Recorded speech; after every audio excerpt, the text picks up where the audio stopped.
Authorities to that conclusion. No note was recovered. Airport personnel initially missed seeing the man on the runway. From the business desk, St. Charles County housing nonprofit says Airbnbs are part of why young families cannot find an affordable home to buy. Michelle Woods of Habitat for Humanity told the county council last night the county already lacks enough starter homes at moderate prices, and short-term rentals are making that worse. The concern is that short-term rentals take up residential properties, repurpose them into commercial, and since there's already a lot of pressure on the market right now that's causing prices to spike, any additional pressure is a concern, even if it's just a small part of the problem. The bill would require Airbnb or Vrbo operators in unincorporated areas to register with St. Charles County, cap occupancy at 2 guests per bedroom, and keep rentals at least 600 feet apart. A vote could come 2 weeks from Monday. The Dow from Stifel down about 6 points to 49,698. We've got road work on 141 going south at Ladue East, the left side. Actually, exits are closed. Crash on 6440 going west at Timberlake Manor Parkway. Right 2 lanes have been closed there.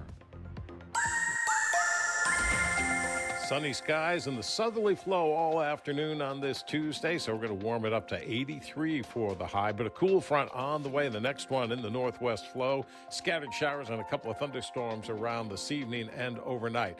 Limited strong to severe weather, but again, expect some thunderstorms, though not for everybody. 59. Wednesday, sunny, slightly cooler. Northwest flow. 75 for the high Wednesday. Clear skies and 51 Wednesday night. Thursday, sunny and nice, 76. Then here comes a fast warm-up starting Friday afternoon. We're going to get into the 90s. It'll probably be the hottest weather so far this season, and this heat is going to last well into next week. So it's going to be around a couple of days. From the Saliga Heating and Cooling Weather Center, I'm meteorologist Dave Murray on 104.1 FM, KMOX. Sunshine, 79 downtown at the Arch. I'm Michael Calhoun, KMOX News. It's time for a $98 AC tune-up. Honey, I found the one. Oh, I thought I was the one. Oh, you are, but this one's certified, background check, shows up on time, and can install all the ceiling fans. Heating, cooling, electrical, and plumbing. Trusted pros who do it right. The Dave Glover Show is sponsored by the Michaels Flooring Outlet, the flooring experts. IGotFloored.com.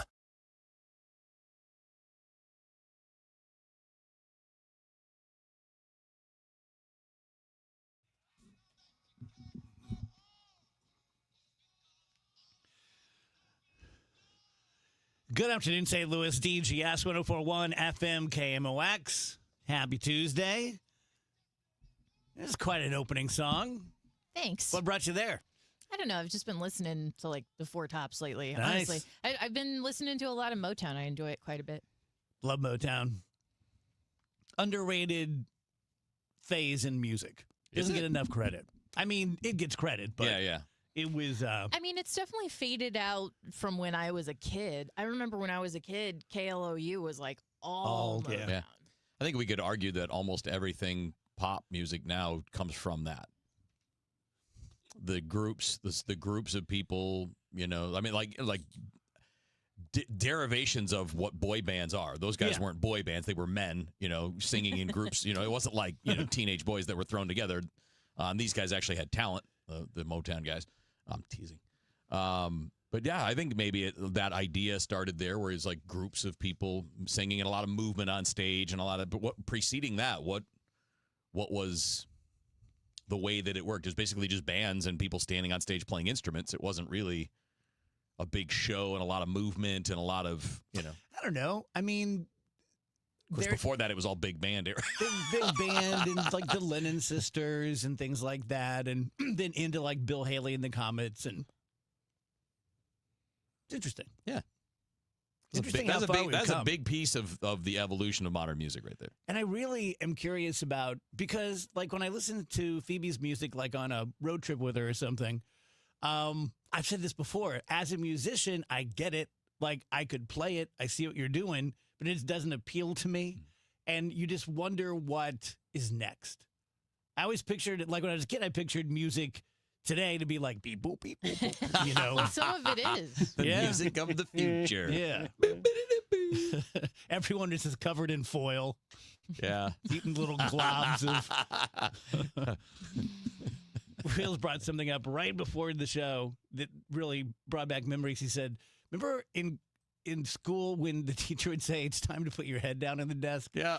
And Rach had something to say about it, and Wheels had something to say, and all I'm thinking was, I wish I could do that right now. Yeah. I wish as an adult we had. Can you imagine? We just have a break. Someone comes through and they're like, okay, I want all of you to put your heads in your desk for half an hour. You're like, woo. I'm going to start doing that when you guys get out of hand. I'll be like, guys, put your it's head time to down. put our Guys, heads time to put on our our heads desks. It's quiet time. It's pretty nice. Yeah. I like that. Movie day was great. Oh, man. When they would wheel that thing in. Yeah. And they were never good movies. They were always Hemo Magnificent or something like that. Always trying to teach you something. In freshman year, you had to take one semester of gym and then one semester of like health class. And our health teacher was the wrestling coach. And I don't know, every couple weeks he would just put on a movie. Like one week we watched The Road Warrior. And he goes, personal safety. Don't do anything you see in this movie. And then plays the movie. Did you guys have any sort of sex ed in Catholic school? Yeah. I think started in 5th grade. Wow. Well, Yeah. like, Gotta start early. Yeah. You know what they say? We sort of did.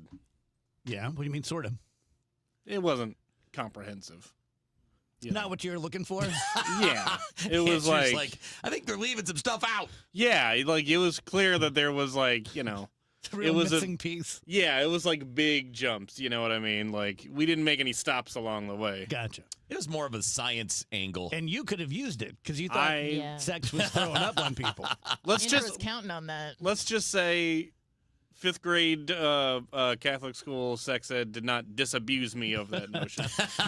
That's how non-comprehensive it was. Is I walked away going, yeah, I guess I can still make sense of it. Very funny. I just saw, I've lost track. I haven't been to Alaska in 30 years more. But I think today was the day that the sun went down for the last time. And so it's like the 30 days of night. You have 30 days of light. And I remember so well, there's a place in Anchorage called Chilkoot Charlie's. There's a big, like a Dave & Buster's, but for Alaskans. And I remember coming home from that at like 3 a.m, and it looked like what it looks like here at about 6 p.m. And they had, I want to say they had lead in their drapes just to block it out, to block out the sun. Man. Interesting. And you know, then it was normal. And then the 30 days of dark, I don't remember it getting like that bad in Anchorage. I'm sure farther north it does. But What about the vampires? The vampires were bad. Oh. What was that movie? 30 days, 30 days of night. Oh, is that what it was I called? was going to say All right. Twilight. I didn't know it was called Twilight. David Scruggs, haven't seen David before. Hello, Dave. Says, not trying to start an argument, Kevin, but are you saying that boy bands like NSYNC and Backstreet Boys are not talented? Well, Yeah. congratulations, Yes. you started an argument. No, yep, that's what I'm saying. How many of those folks had staying power? Justin Timberlake. Yeah. He's definitely got talent. Hey, not trying to start an argument here, but I am going to confront the most argumentative person on the planet of He's Earth. playing around. David's playing around. I think they're all talented. I have trouble thinking of a musician who has, quote, made it, who I wouldn't think is talented. Well, they're talented in like different ways, right?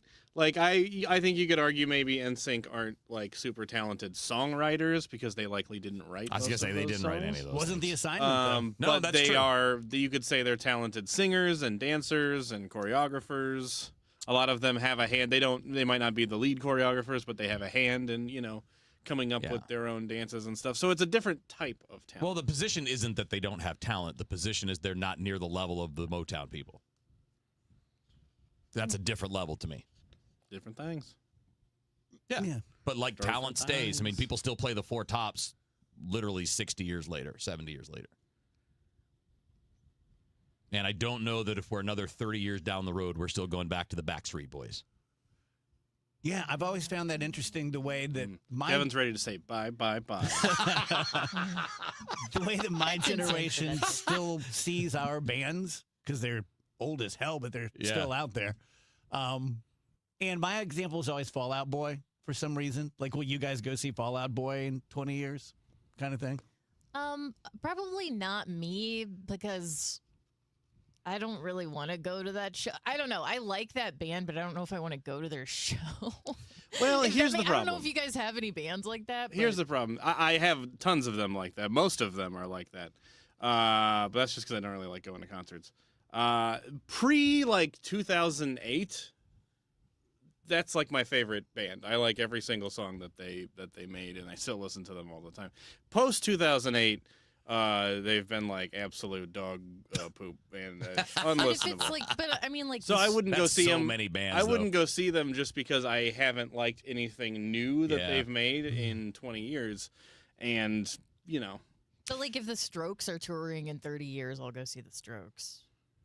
I'm trying to think of, and we've done this before, but I'm trying to think of a band that has been really consistent over 20 years minimum. Oh, it's almost impossible. It really is. I mean, Foo Fighters were. They've been around for such a long time now that I just don't even listen to the new albums as they come out. I'm just kind of done. Say I'm like that. I'm with them. I'm the same as Andrew is on Fall Out Boy. Like their first two albums are great. Since then, I couldn't care less about any of it. Not to say it's bad. I'm not saying it's bad. I'm saying it's not what it was. Yeah, it just feels like you just run out of it. It Your stuff. Seems like the normal pattern, right? Like very few, the ones that last are the rare ones. Yeah, 95% seem like they've got a few albums in them where they're at their highest level, and then after that, it's just trying to hold on. Well, look at someone like Johnny Cash, who had so much early success, and then later in his career was working with, I think it was T-Bone, no, maybe it was Rick Rubin he was working with. I can't remember, but put out that great cover of the Soundgarden song, and I mean he kind of had a second phase. I don't even know if it's you have a certain amount of magic and it runs out, as much as it's you have your time in the sun and then people are going to move on to the new thing. It's also hard to what drives most people when they first get there is the drive to get there, right? Yeah. And your creativity is at its peak because it hasn't gotten out there yet. But once you've put out 50, 60 songs or more, you're starting to be, you're a special person if you're still putting out greatness after that. I think that's what separates a lot of the greats. Born to Run is one of the greatest albums, hands down, flat out ever written. Whether you're a Springsteen fan or not, it's flawless. And the reason for that is because it was his absolute last chance to make something good. Mm-hmm. He was like, if this does not work, people had told him, we're not going to give you another chance. We're not going to give you more shots. You got this one last chance to do something big, or that's it. Meanwhile, down the road, he's one of the most famous people in the world. He's got more money than Jesus, and it's hard to when you're not hungry like that. It's hard to, I think, really produce something that can rise to the level of greatness. You know what I mean? I think that it's there's a lot of people have said similar things, basically, that it's hard to write when you're perfectly happy. It's hard to come up with really emotionally resonant music when you're sitting in your mansion or out by your pool or out on your boat or whatever. You know what I mean? It's So think about Paul McCartney, who is clearly an all-time great, right? If there's a Hall of Fame of Hall of Famers, he's in that second Hall of Fame, right? Mm-hmm. What's he made in the last 40 years that's any good? Yikes. Temporary Secretary. Yeah, there's one. Greatest song of all time. See if you can find that. And I'll come in with it's not even picking on him. To me, he's one of the all-time great songwriters and Band rock on the stars. Run came out in 2022, didn't it? Isn't that when that song came out? So that's pretty recent. Yeah, that was when I was 4. I mean, Live and Let Die might be the last thing that I would listen to from him and go that's awesome. And it's not his fault. I think that happens to everybody for the most part. Yeah. Yeah, I feel lucky to be in this creative job, pardon me, because for the past, so people say oh man, DGS was so much funnier when it, first started. When it first started, I was insane. I was. I was 36 going on 18. I was like a kid in a candy store. I had access to all this stuff. I had producers and Jim Modulin, and we'd do all these voices and characters and all that kind of stuff. And I had a lot more jet fuel. But I'm lucky in that, unlike most creative jobs, the table's set for me every day when I come in because new stuff happens. Right. Because that's what we do. We talk about stuff that happens in the world, and stuff we think about, and you guys hopefully like it, and there you go. Yeah. So, tell you guys about Bethesda. Just the other night, I was telling you guys that we had our annual meeting of the hospice volunteers. I encourage you again that if anyone has a heart for that, if it's something that appeals to you, go to BethesdaHealth.org. Find my friend Melissa, who is in charge of all the volunteers, and we'd love to see you be a part of the team. I just have this sort of epidemic going on right now of people in my life. Well, it makes sense. You know, I'm 61. A lot of people in my life are about the same, which means that their parents are probably in their 80s. And like my mom stayed at home until she was a few months shy of 97, really beat the odds on that one. Some people need to move out of their home or want to with like an independent living situation, late 60s, early 70s, something like that. Bethesda's offering you a service which I really hope you will avail yourself of. Michelle, my friend there at Bethesda, has been there for 31 years. She understands everything there is about independent living, assisted living, skilled nursing, hospice care, facilities, apartment buildings, Webster Groves, South County, North County, and she can help you. And it's not just, what you need to do is Bethesda. She will help you. If your future is somewhere else, doing something else, she will help you find that. Good people, Bethesda. Nothing but, wonderful things to say about the way that they treated my mom. So if you find yourself at that crossroads, go to BethesdaHealth.org, click on the Contact Us button, and fill out a little form. We'll get right back to you. Carpal tunnel syndrome, heart failure that doesn't improve with common medicines. These are some signs and symptoms associated with ATTR-CM, or the cardiomyopathy of ATTR amyloidosis, a serious heart condition with symptoms that get worse over time. Amvuttra, vutrisiran, is a prescription medicine given by a healthcare provider that treats ATTR-CM in adults to reduce heart-related death, hospital stays, and urgent visits. In a clinical study, Amvuttra was proven to help people live longer and have fewer heart-related hospital stays and urgent visits over 3 years compared to placebo. Amvuttra lowers the amount of vitamin A in your blood, which can affect vision. Other side effects include pain in the arms or legs, pain in the joints, and shortness of breath. These are not all the possible side effects of Amvuttra.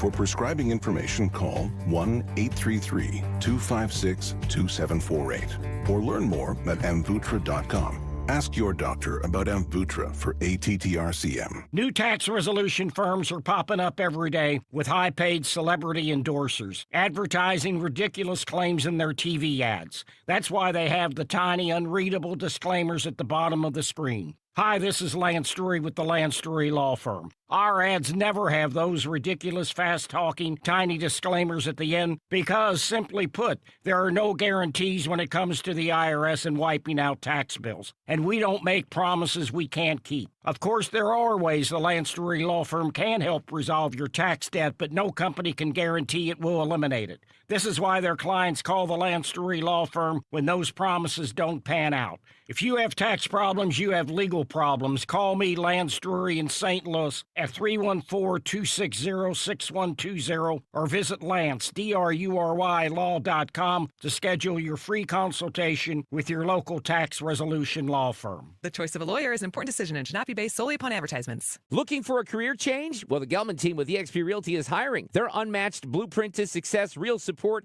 and proven systems help agents take their business to the next level. Level up your future and earning potential. Take the first step at thegelmanteam.com. Don't miss Mosby Building Arts Home Improvement Show Saturdays from 11 a.m. to 1 p.m. on KMOX. One of the last call-in shows where you can get live answers to your remodeling, design, and construction questions. Tune in Saturdays at 11 a.m. Proudly serving St. Louis for over 100 years. KMOX, the voice of St. Louis.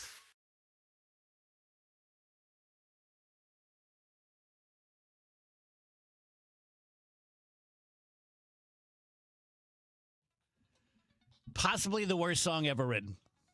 I thought this is what you said the future music was going to sound like. I was right. And this was, I guess, What over is it? 40 years ago now. Paul McCartney. Oh, my God. This came out in 1980, Temporary Secretary. Oh, that's what this is.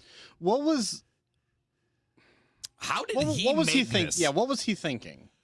Look, Paul McCartney Did he have like a is 4-year-old an just enormous talent, but he has written some crap songs. Oh my God! That song "Freedom" that he wrote. I mean, oh. They played this. I was unaware of it. It's like a miniature horse was playing the keyboard. And Yeah, that's what the horses play. Like, isn't it cute the way he just bangs his snout? He's so fast. He's playing McCartney. Yeah, they played that at the Paul McCartney concert at Busch. Everyone went to about 10 years ago, and like, what? Was there like was that a request? Happiness? Were people enjoying it? It was a lot of confusion.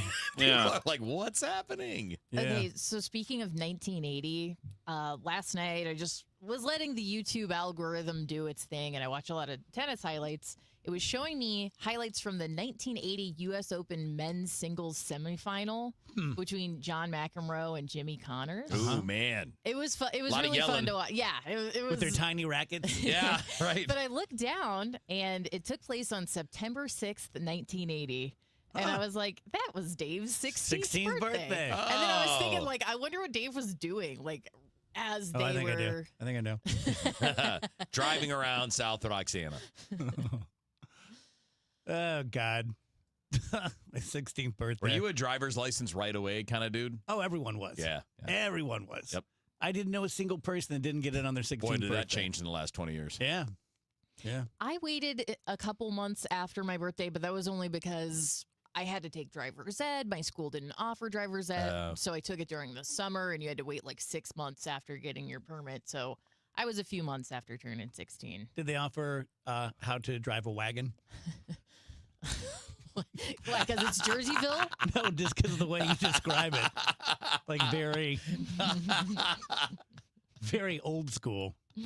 It was my school wasn't even big enough to offer driver's ed. They had to outsource it to the public schools. Speaking of 16-year-olds, I had a sweet moment last night. I was getting gas and not a QT, like at I don't even know what the hell it was, Phillips 66 or something. And it was just me and this young girl, I'm guessing she was 16, pulls up, and she says, "Excuse me, sir." And I said, "Yeah." And she goes, "I have no idea how to make this work." And it was just, the classic pump. And she's like, "Which one of these, like unleaded, right. mid, whatever do I want?" And so I kind of walked her through it, and it was sweet. That's nice. It's nice that she was comfortable enough to ask. Yeah. Instead of just doing it wrong. It made me feel good that she wasn't like, "No, I'm not asking that guy." Have you ever seen the videos of the pranks that teenage girls play on their dads with that? I was just about to bring that up. Yeah, they put the they say that they put the diesel gas into the regular car, which will ruin your engine. Yeah, they'll be like, "Dad, Like, I went to the green pump." Yeah, she's like, Oh, yeah. Isn't that the better one? Yeah, it was more money, so I thought that was the best way. And the dad's like, "What'd you do?" That's pretty funny. Yeah. Yeah, it made me judge, though. Like, I shouldn't even say this. Like, why didn't your dad teach you to do that? Yeah. Oh, by the way, for years before the kids turned 16, oh, my God, when we would visit Grandma in South Roxana without Maureen, which we, just chug out sometimes, or just me and Phoebe, or just me and Nick, and I would let them drive on the old country roads. And that came up during our KU visit.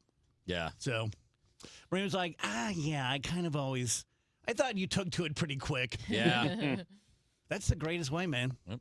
Out there on the country roads, run off the road, no big deal. Let me tell you guys about a deal that Stewie at Stewart's American Mortgage has going on right now. First, let me tell you, hopefully we've established that Stewie can offer you better terms than any other mortgage person within the sound of my voice, because he saves money by not employing commission salespeople, and he takes that money and he pays your fees. So you don't have fees. No one else will do that for you but Stewie. And right now, for a limited time, all new customers buying a home get a 1% discount on your interest rate for the first year. So for the first year of your new loan, lock in a 1% lower interest rate on a new 30-year loan. Still get the bagel loan, still pay no closing costs. I'm going to give you his cell phone number. Don't be shy. You can use it anytime. 314-324-4440, 324-4440. Google the bagel loan, MLS 226715. The thing that you need in the morning, when you first wake up. Total Information AM. I like to be informed with the news and like to know, like in the mornings, I like to know what's going on. Debbie Monterey, Megan Lynch, Tom Ackerman. It's always smart to know what's going on. Your morning news and information. The national and local news. Weather. Sports. I like the traffic reports. Total Information AM. I listen to it in the mornings, so it really gets me going. Total Information AM. Weekdays 5 to 9 on the voice of St. Louis, KMOX.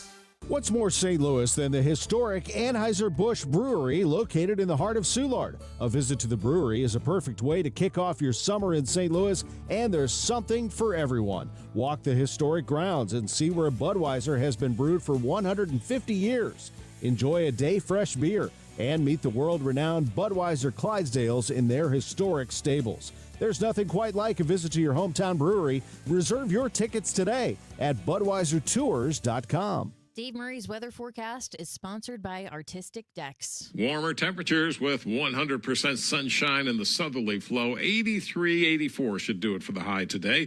Here comes another cool front, though, as the northwest flow wants to send another one in. Scattered showers and a couple of thunderstorms, though widespread strong to severe weather will be hard to find, but expect some thunderstorms around. 59 for the low. Northwest flow on Wednesday, sunny and slightly cooler, 75. Thursday, sunny and nice, 76. Here comes a warm-up. We're climbing into the 90s come Friday afternoon and lasting into next week. From the Saliga Heating and Cooling Weather Center, I'm meteorologist Dave Murray on 104.1 FM, KMOX. Kick off summer this Memorial Day with Artistic Decks. We're celebrating with American-style value and rolling back prices on every precision-built deck. Get the backyard you've always wanted. Call 314-280-0821. Artistic Decks, making dreams affordable. This is the story of the one. As a maintenance tech at a university, he knows ordering from multiple suppliers takes time away from keeping their arena up and running. That's why he counts on Grainger to get everything he needs, from lighting and HVAC parts to plumbing supplies, all in one place. And with fast, dependable delivery, he's stocked and ready for the next tip-off. Call 1-800-GRAINGER, click Grainger.com, or just stop by. Grainger, for the ones who get it done. At EasyCater, we believe every workday gets better with great food. Like that morning status meeting, always better with bagels. And don't forget the coffee. Ops team working late? How about some Power Bowls to keep them going strong? Sandy's celebrating 10 years at the company. This calls for cupcakes. With EasyCater, you get a huge variety of favorite restaurants with tools to help meet dietary needs and stay on budget, all on one platform. So make every workday better with EasyCater. Start an order at easycater.com. Stan Musial, he missed a season in his prime to serve his country in the Navy. Honor a legend on Saturday, May 16th when the Cardinals face the Kansas City Royals. Fans can secure a Stan Musial military bobblehead presented by Coca-Cola and Deerbirds. This patriotic collectible celebrates Stan's Hall of Fame career and his service to our country. A true symbol of character on and off the field. A tribute worth displaying and remembering. Don't miss it. Get tickets and details at cardinals.com/promotions. Some Sundays are made for the water. Sunday, May 17th, as the Cardinals take on the Kansas City Royals, make it a ballpark day too. That day, you can score a Cardinals boat tote presented by Coca-Cola and Walmart. A classic summer bag that fits right in from the dock to the dugout. It's ready for long weekends, sunny afternoons, and whatever plans you have next. Get tickets now at cardinals.com/promotions. Today, the Cards, the Athletics. Ameren Total Access 745. First pitch 840. Cardinals Radio, 104.1 FM, KMOX.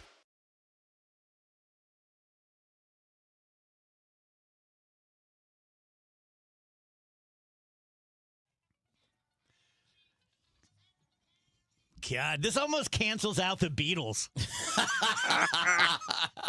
He's almost just even. He started off at 0 after this song. You would need like it blew the fortune here, there, and everywhere, and yesterday just to make a dent in this one. Like if you brought in those 3 songs, you'd be like, "We're gonna pass. We're gonna pass." Thank you, Paul. Is it? Yeah. Good thing those weren't the ones in the 60s. Yeah. God. I thought this was kind of interesting. We've talked about how. What's that? We have Oh, my gosh. How did I forget that? I thought that was at 2 o'clock.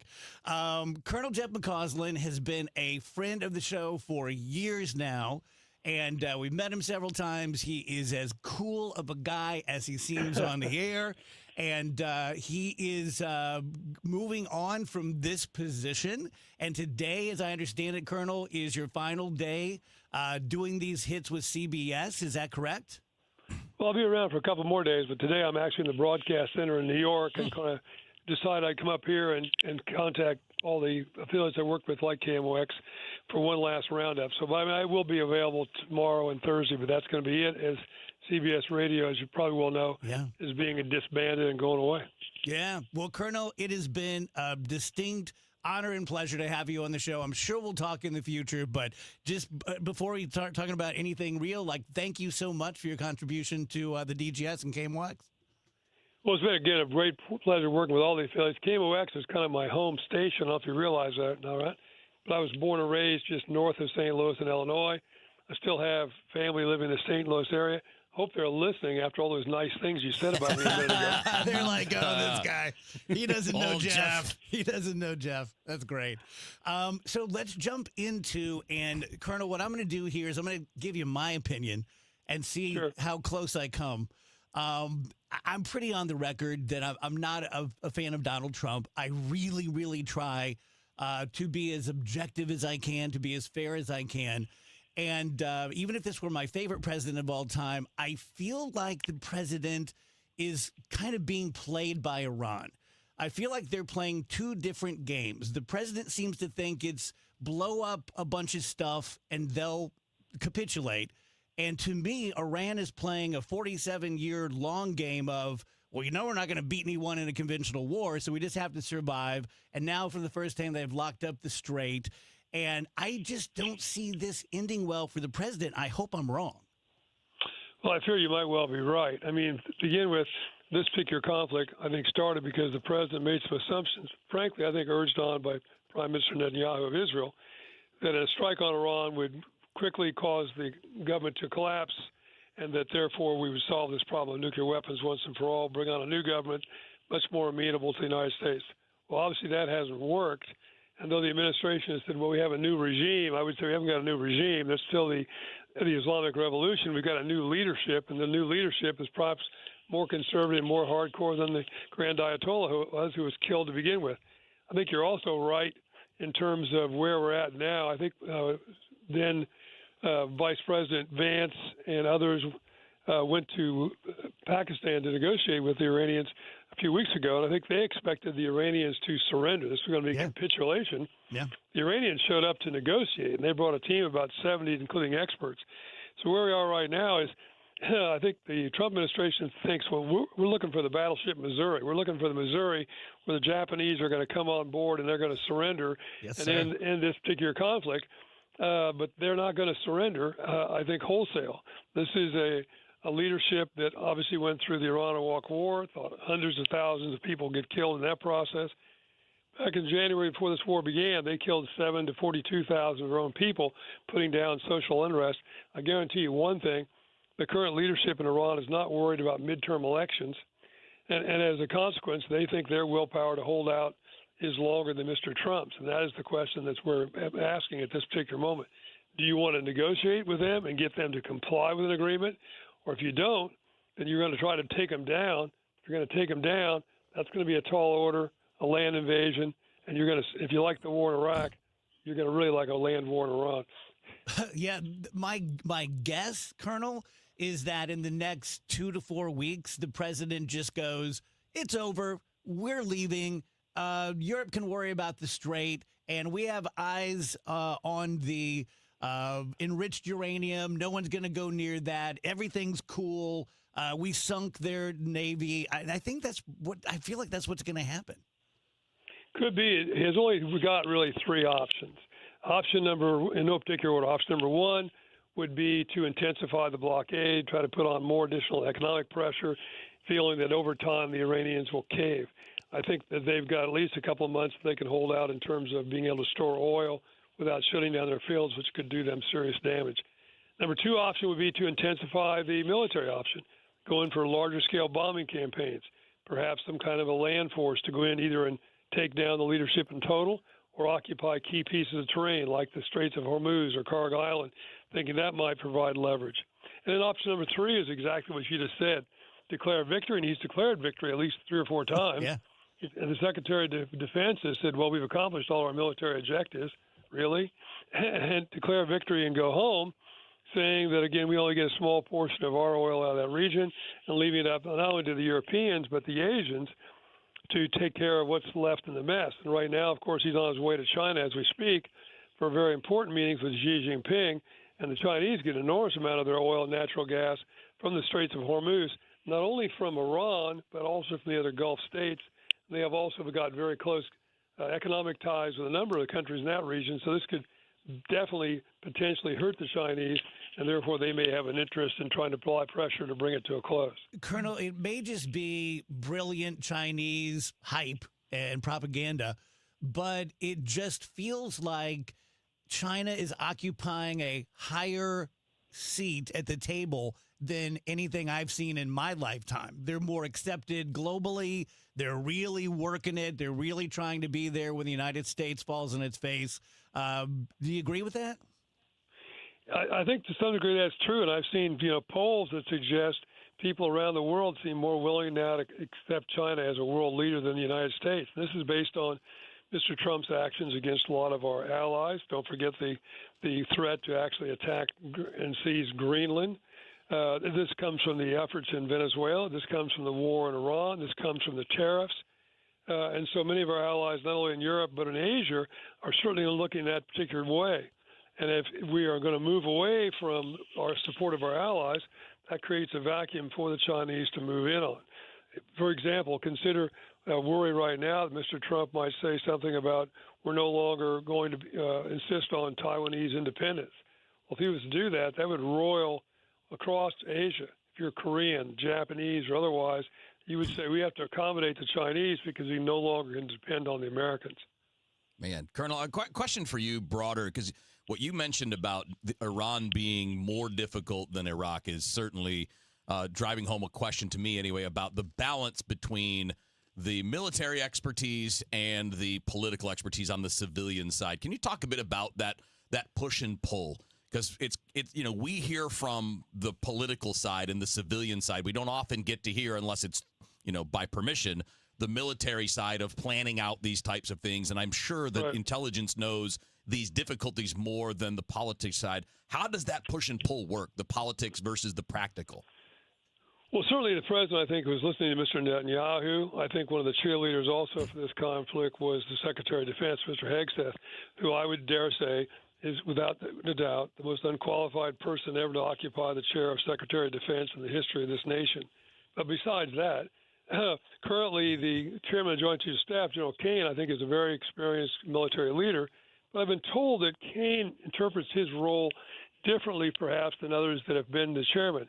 He sees his role as laying out options to the president, explaining what the pluses and minuses and risks of each, but trying very hard to not show he actually is promoting one over the other and leaving those decisions to the political leadership, unlike other chairmen I've known of who are much more willing to try to say, this is the best option, sir, or trying to make sure that they didn't allow the president to make a choice that they thought was inappropriate. He seems to want to be an honest broker, and I've heard that in some meetings he's been criticized for being on both sides of an issue because he tries to honestly lay those particular issues out. And I think that may lead us to where we are right now. But the problem we've got is, of course, that, while the Pentagon, Mr. Hegseth, wants to talk about the number of targets we've struck, the number of Navy ships we have sunk, who cares about the Iranian Navy really? A target list is not a strategy. And so unfortunately, I think we went into this conflict with a strategy that it was going to be short, be over quickly, and now we're at the point of trying to answer the question that's too infrequently asked in Washington, which is, and then what? Colonel, I'm sure you knew some of these men and women, but I never, like when the president took over in his second term, I didn't begrudge him putting his own people in. It's like when a new program director comes in, sometimes they fire the morning show and they bring in their own person. But I know we had to have lost a great deal of military talent as they went through and purged the ranks. Can you just address that? Yeah, I mean, Mr. Hegseth has fired dozens and dozens of senior military officers, and I think that has a chastening effect on other senior officers in providing advice. This is an administration, at least from Hegseth's perspective, that's not interested in input. He's just interested in execution.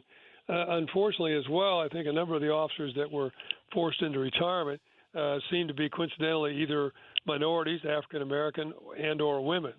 And that sends a chilling effect as well to the force. And I think right now, if you're a young woman or a minority, you might say to yourself, the chances for me being promoted to this organization are pretty limited.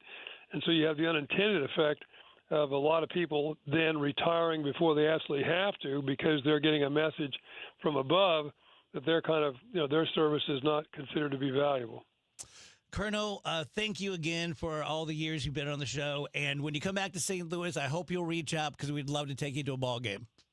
Promise. We'll go see the Cubs play the Cardinals. There you go. Thank you, Colonel. Take care.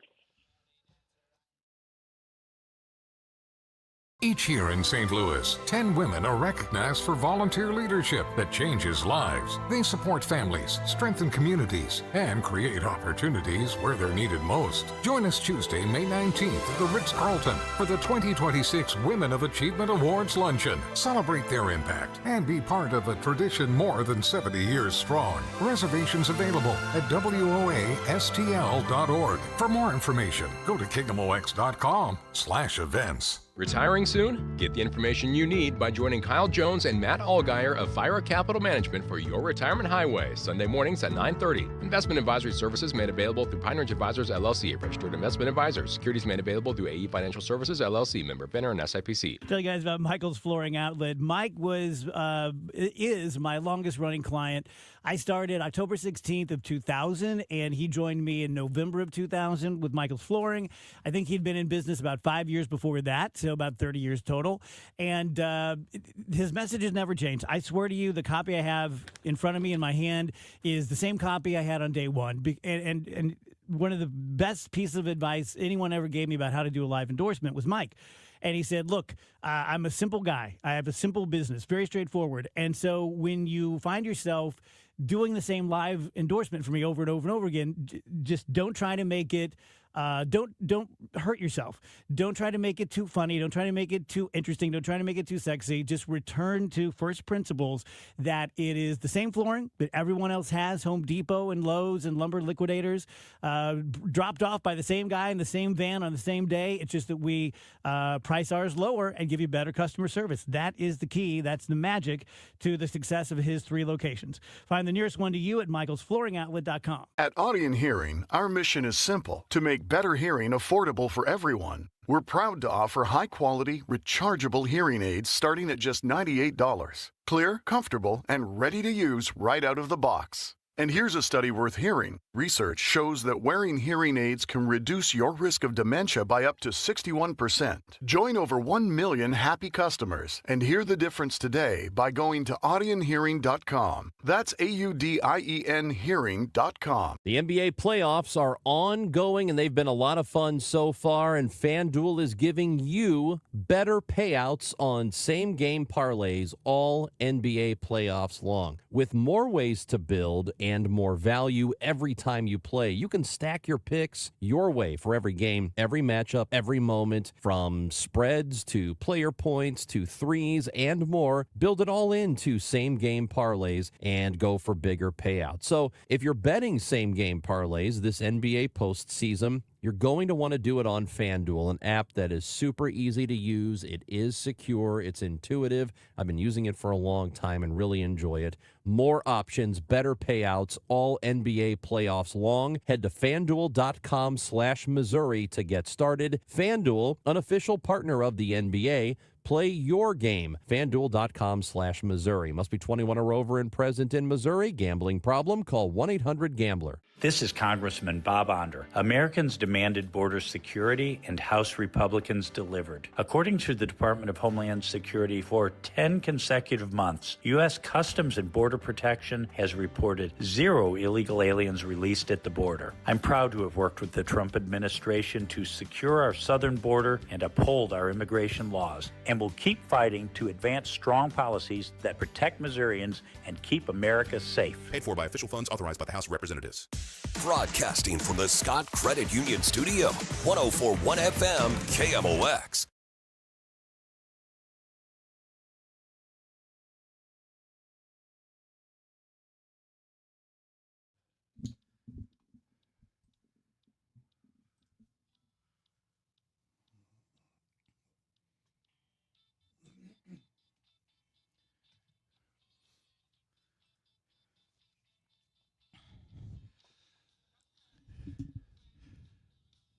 Welcome back, DGS and KMOX. Happy Tuesday. Thanks to Andrew, we had some delicious Casey's pizza today. Oh, that is so good. Casey's, the most underrated gas station food of all time. Mm-hmm. Right? Mm-hmm. Delish. And you didn't hear it from me.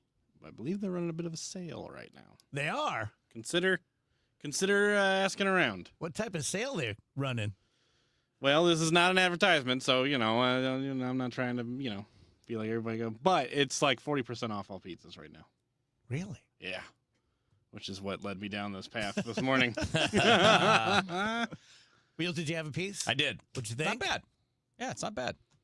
Definitely edible. Like, some places you get pizza. Wow. No, don't That, get me wrong. wow. I knew it was going to upset me because I gave him a piece and he was like, I might take a piece. I was like, yeah, that's part of why I brought it because he said he'd never had it before. This is the problem is what and I'm then saying he had is, no follow-up okay. after he ate it. And I was like, what am I supposed to do? Dance on my chair? it would be nice. Shake my if ass. you Oh, that pizza. It would be nice if you shook your ass a little. I don't think that's so much to ask for. Hey, I'll bring in pizza every day if he'll shake his ass.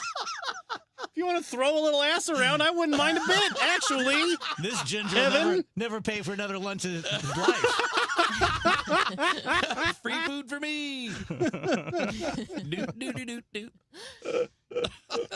Yeah, that was good. What I was going to say was most gas station pizza is not edible. Casey's is good. Well, we could do a little better than edible, don't you think? I just said it was good. It's no Mexican chili, but... Just said it was good. What do you think there, Rach? Was that a Wheeler thing? Like, did he under-compliment? No.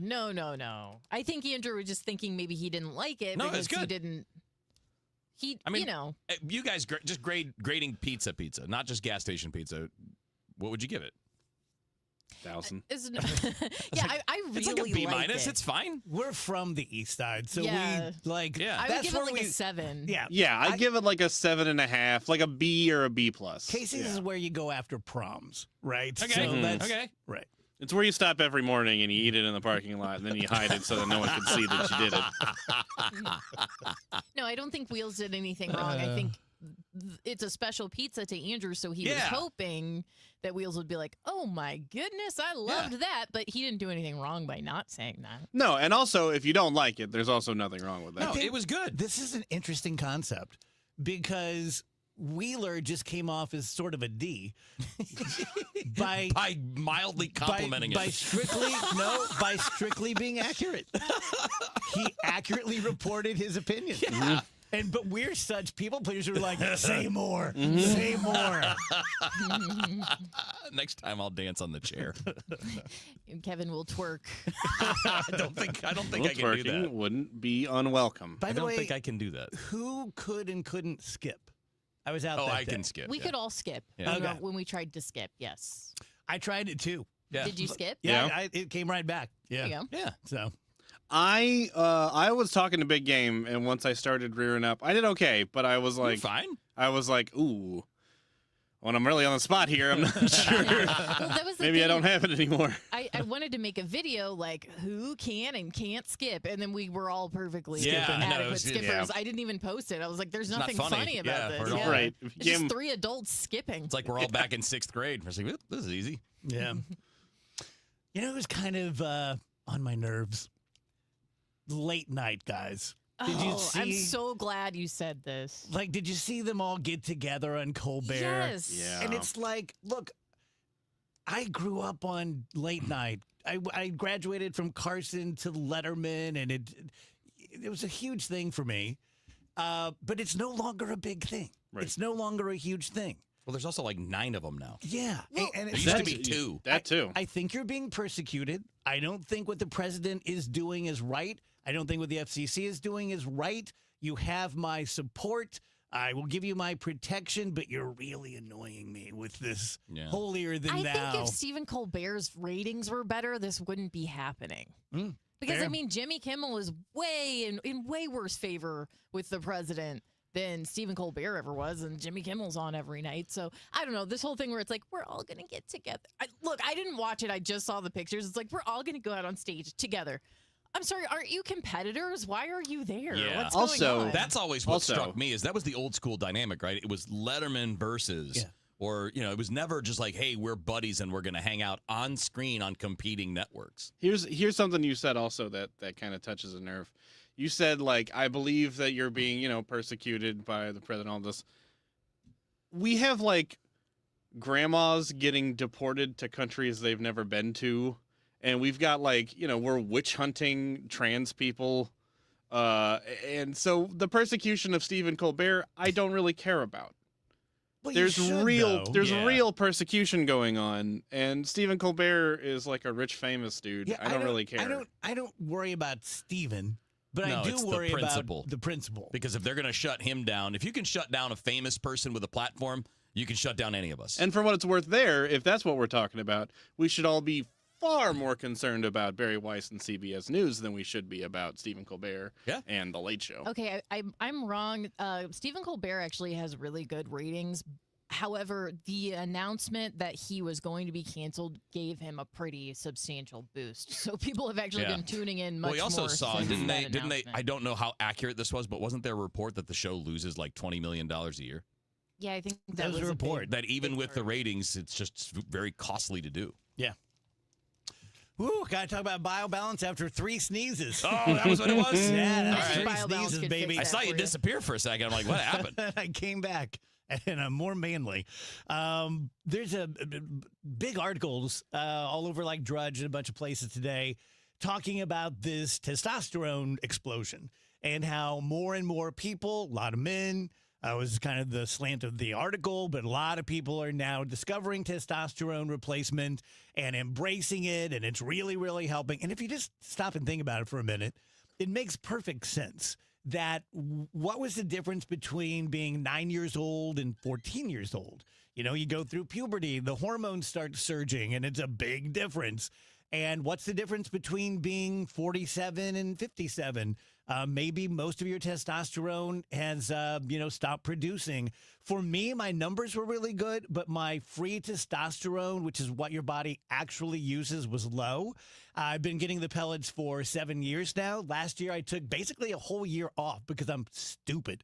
And I felt what it's like to be 61-year-old Dave without the testosterone, and it's not great. Right next door, we have BioBalance Skin, where you can make your face look as good and young and wrinkle-free as you possibly can without anything permanent or making you look goofy.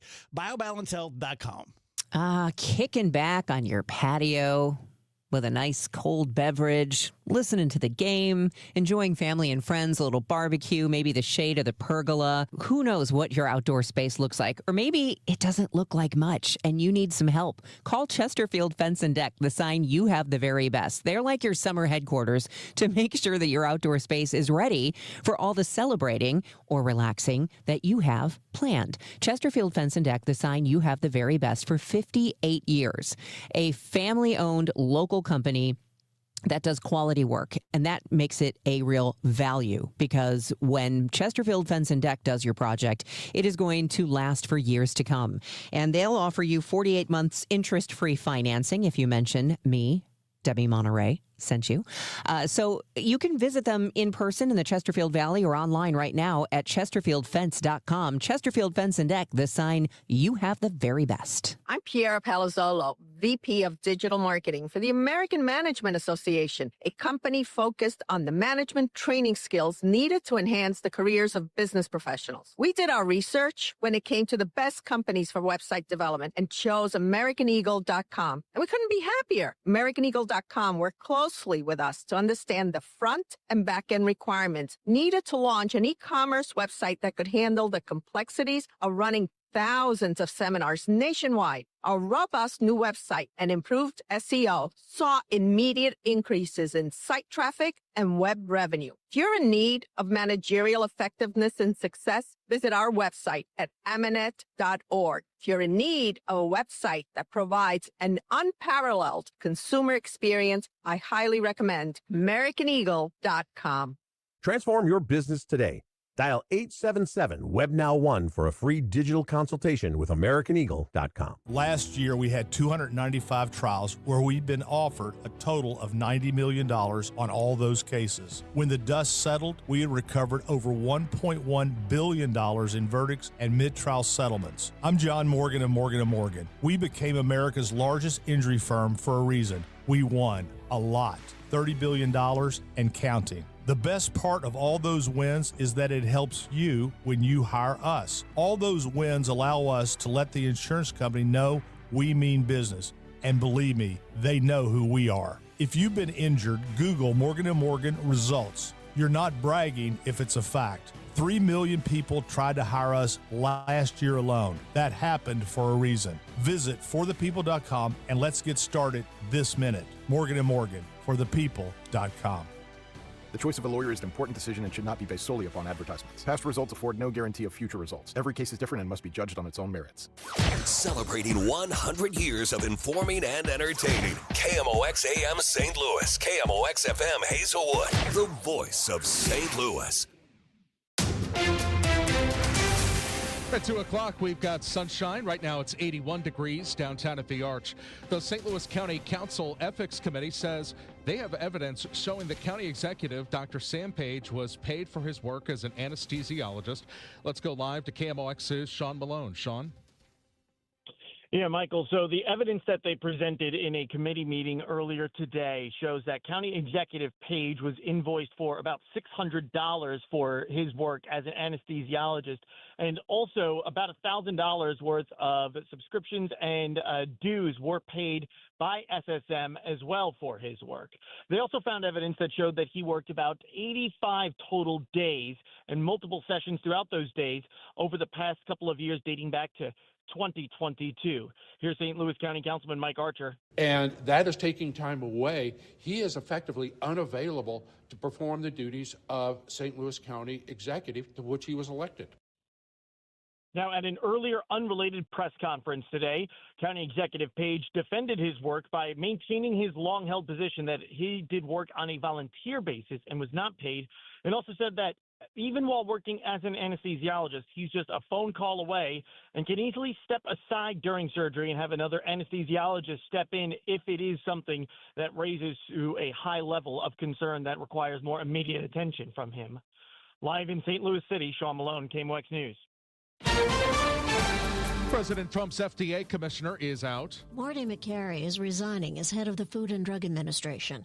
He was an outspoken opponent of COVID measures during the pandemic, but in recent weeks, health industry executives, abortion opponents, and others complained about him. Most recently, vaping lobbyists said he was blocking approval of fruit-flavored e-cigarettes, flavors which sometimes appeal to children. When asked about his resignation, President Trump praised McCary and said, quote, he's a terrific guy and that he's going to go on, he's going to do well. Linda Kenyon, CBS News, the White House. The city's garbage trucks will no longer be in the Stone Age. Refuse Commissioner Randy Breitenfeld says until now the city's garbage truck drivers have been using printed paper maps to drive their routes. But this week drivers get tablets they can mount in their trucks and follow along on. It would list every route on there, so any driver can get their tablet, hit any route, and it would just identify exactly how to run that route. There was a short court hearing for Tiger Woods today after his March arrest for suspicion of driving under the influence. Tiger Woods' prescription drug records will be handed over to prosecutors. They had issued a subpoena for all of his prescription medication records from the start of the year through March. Defense attorney Doug Duncan argued Woods had a right to privacy. I'm asking for a protective order to govern who can view these records. Prosecutors agreed to limit access to the information. That's CBS's Cammie McCormick. From the business desk, St. Louis City is rolling out the new set of zoning rules for data centers we told you about last week. But the data center already approved for the old famous bar warehouse near downtown wouldn't have to follow them. Lead city planner Miriam Keller addressed the question directly last night. I know probably a question on folks' minds is, will any of these things apply to the data center in the famous bar building? Um, Kind of a truism in zoning policy is that anything sort of applied for and approved prior to regulations being in place, those regulations cannot then apply to that applicant. There is one exception. If the famous bar facility physically expands or jumps into a higher power classification, the new rules would kick in.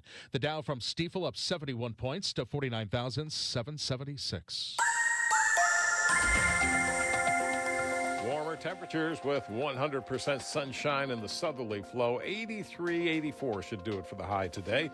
Here comes another cool front, though, as the northwest flow wants to send another one in. Scattered showers and a couple of thunderstorms, though widespread strong to severe weather will be hard to find, but expect some thunderstorms around. 59 for the low.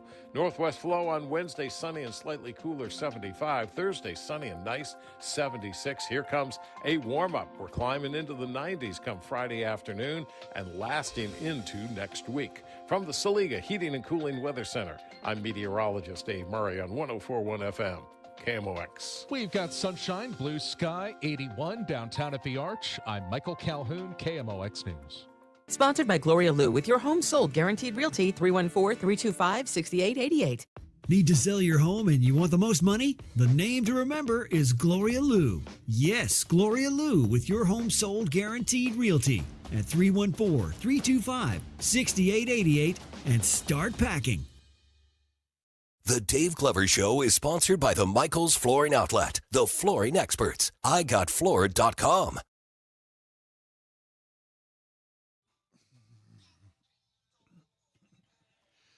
Welcome back, guys. DGS on KMOX. A few minutes past 2 p.m. Another beautiful Tuesday out there. Attorney Brad Young joins us. Hello, Brad. Hey, Dave. So, Rach, where do you want to start? You want to start with your question to me yesterday and get a better answer? Sure, Brad. I was just noticing, the story about the White House Correspondents' Dinner shooter is entering a plea of not guilty. And I'm looking at the situation going, this person is clearly guilty of attempting to assassinate someone.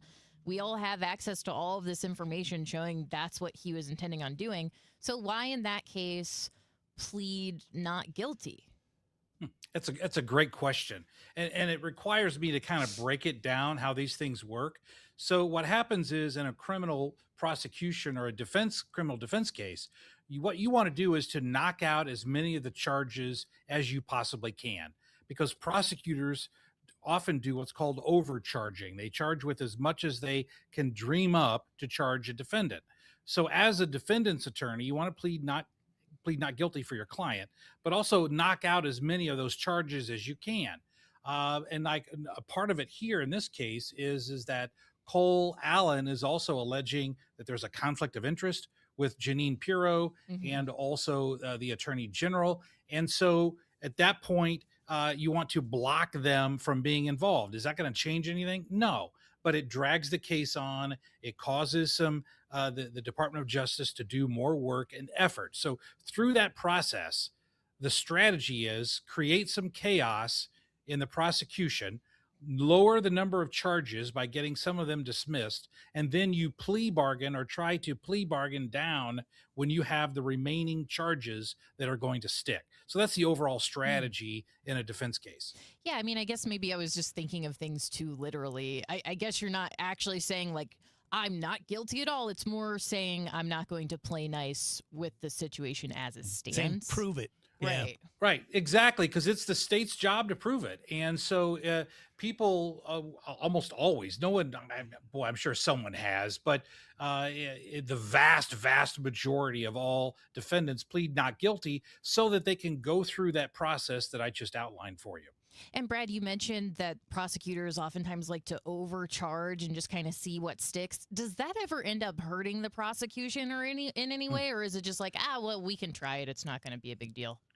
No, it really does hurt them. And let me give you a brief example of how it can hurt them. So if a prosecutor throws out 5 charges against a defendant, 1 through 5, 5 being the most severe, 1 being the least severe, and they throw all those out there, and let's assume that they all stick.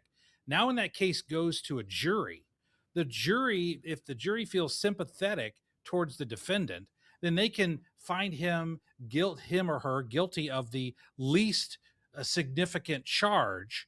And so therefore the prosecutors can actually be harmed by overcharging. And that's why even a lot of times you'll see prosecutions where they overcharge defendants, and then right before trial they'll dismiss some of the charges because they don't want the jury to find him guilty of a misdemeanor if they being the prosecution thinks that they have the evidence to convict the defendant on a felony charge. Brad, question. If I shoot Wheeler for not being nice enough about Casey's Pizza, yep, and I'm charged, and I hire you as my attorney, and I say, look, Brad, I did it. I'm not going to play any games. I want to plead guilty at my arraignment. Are you even allowed to? I think you could be allowed to, but I wouldn't be representing you by that point. Yeah, can you flesh that out? Well, sure, because everything in the legal system revolves around leverage. What do I mean by leverage? Leverage is I have something that you want. That's what leverage is in a nutshell. So the prosecution wants you, Dave Glover, to plead guilty. So I'm going to make them pay for it. What I mean by pay for it? I'm going to make them give me the least significant charge. So it's not going to be murder. We're going to plead this down, even though you might have lots of motive, malice of forethought to kill Wheeler. In essence, what we're going to do is we're going to say, well, it was from the height of passion. So really it's a manslaughter charge because it wasn't premeditated. So what the state wants to do is to get from us a guilty plea. If you give it up too soon, that's like walking into a car dealership and paying sticker.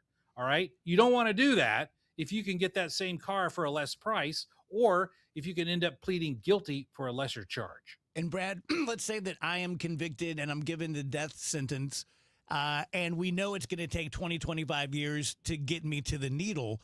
Do you believe that maybe we've gone a little over the top with due process when it comes to that function of the courts?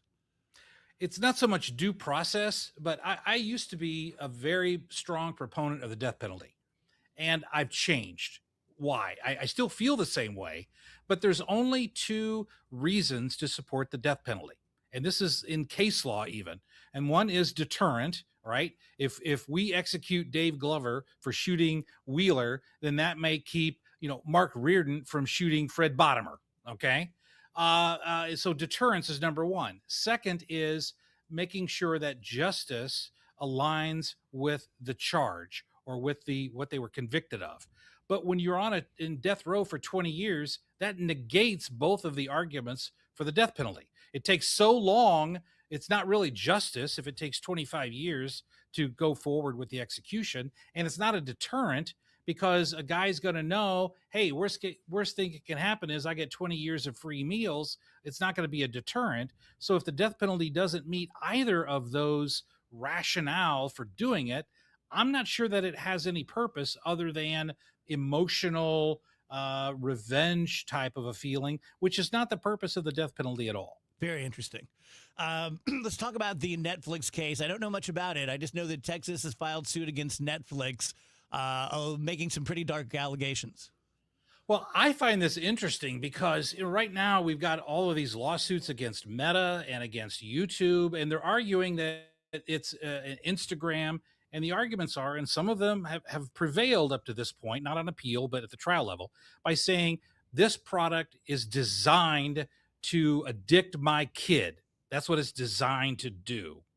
And so therefore it's not negligence. It's not a design flaw. It's an intentional harm because you're trying to get my kids addicted to watching social media. Well, Texas is using that same argument against Netflix by saying the way that, if you click, I like this, or if you watch something on Netflix, it will give you more options for something that you like. So Texas is making the argument here with Netflix, just like other plaintiffs have done against Meta and social media platforms, by saying you're trying to get my kid addicted to watching cheap teen romance movies, and my kid's addicted to that because of you, Netflix. And so we're going to make you pay not only money, but we want you to be enjoined or prevented from using those algorithms when my kid's watching TV. Do those types of arguments have a standing? I mean, because Well, people have been watching TV on the regular for 50 years, and every show is designed to keep you watching. And back in the day, the NBC Thursday night lineup, when it was Friends and it was Seinfeld, like the whole idea was we're trying to keep you on our station. Right, but it's general versus specific, okay? On the Friends Thursday night lineup, that everyone who's going to be 20-something or 30-something is going to watch it. But they don't know that Kevin Wheeler is going to be watching it. Mm-hmm. And this is different. The theory is different because it's not just we're trying to appeal to teenage girls who want to watch teen romance stuff. We're zeroing in on Alicia because we know that her parents subscribe to Netflix and she likes this stuff. So it goes from the general to the specific. And I think that's the allegation that makes sense when it comes to Meta, at least legally. I'm not saying it's right or wrong. I'm just pointing out the legality of it. Right. And that's what Texas is trying to do. Now, at the end of the day, I don't think that they're going to win on this case. I mean, I think Netflix is going to be able to get rid of this addiction and autoplay part of the case and just narrow it towards other areas of the litigation, because there's just not a lot of evidence that Netflix is addictive in the same way that social media is addictive. Yeah, Brad, I'll be curious to see what kind of evidence Texas has on the allegation that Netflix is, surveilling their customers and building these sales profiles that they're then turning around and selling to other companies, especially because they say, Netflix claimed they weren't interested in doing that, and yet now they are doing that. I'm just interested to see the evidence on that.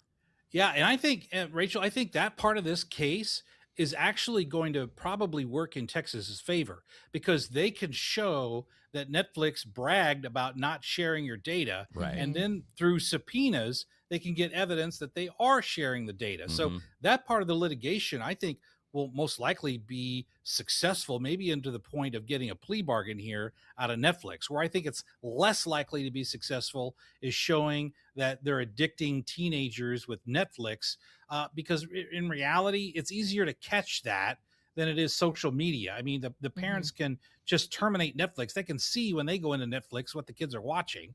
And I just think that is going to be tougher for the state to prove.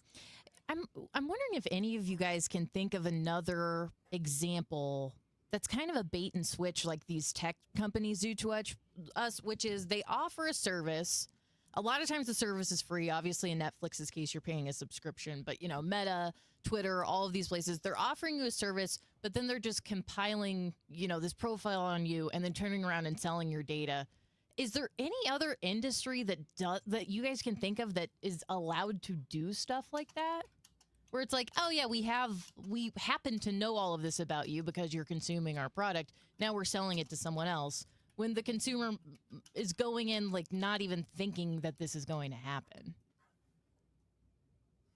I mean, it's Well, very I'll clearly tell you what an comes internet thing, right? I mean, that's how you can search something on Amazon, and the next second you look at it, it's your banner on ESPN. It's also, I guess it's not, I started to say it's surprising, but it's kind of the opposite of surprising, that we have all just sort of gone, okay. Well, because all we right. went into it not understanding Yeah, what was happening. sure, And then when sure. you learn about it after the fact, it's harder to be like, oh my gosh, I don't consent to this. Well, I've already Well, we been did somewhere, consenting right, to it. Brad? It's in those terms, and we all click Right, yes. Right. And I it's even click I'm yes. sure- I don't yeah, read that crap. I'm sure No it's in way. there somewhere. So we're all, I mean, again, but it's the practicality.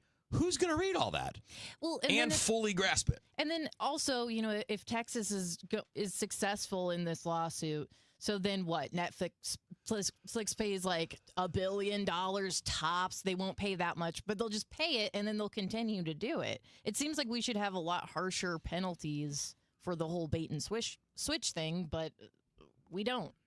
Well, there would be. I think in this case, Rachel, that any settlement would involve not just the payment of money, but would also involve an injunction, or really what's called a consent judgment, where Netflix would agree that they will stop conducting these types of activities. I think from Texas standpoint, that's more important than money. Now, if this were a class action lawsuit, it's always about the money because that's how the lawyers get paid. But from a government entity's perspective, they don't care so much about the money. They're paying lawyers anyway. They're more looking for what's called the equity part of the case, which is to stop Netflix from doing that. All right. Thank you, buddy. Appreciate it, Brad. My pleasure, guys. Reminding you guys that Mike at Michael's Baths is out there and ready to come to your home, to your office, wherever the bathroom that needs remodeling happens to be. Maybe have a couple of bathrooms like the listener did a couple of months ago, and I shot a little video from one of his updated bathrooms, and he just raved about it. I mean, he was a fan of the show. He's a super cool guy, but he just raved about how great Michael was and the job bosses and how a couple of craftspeople that were doing other work kind of messed things up.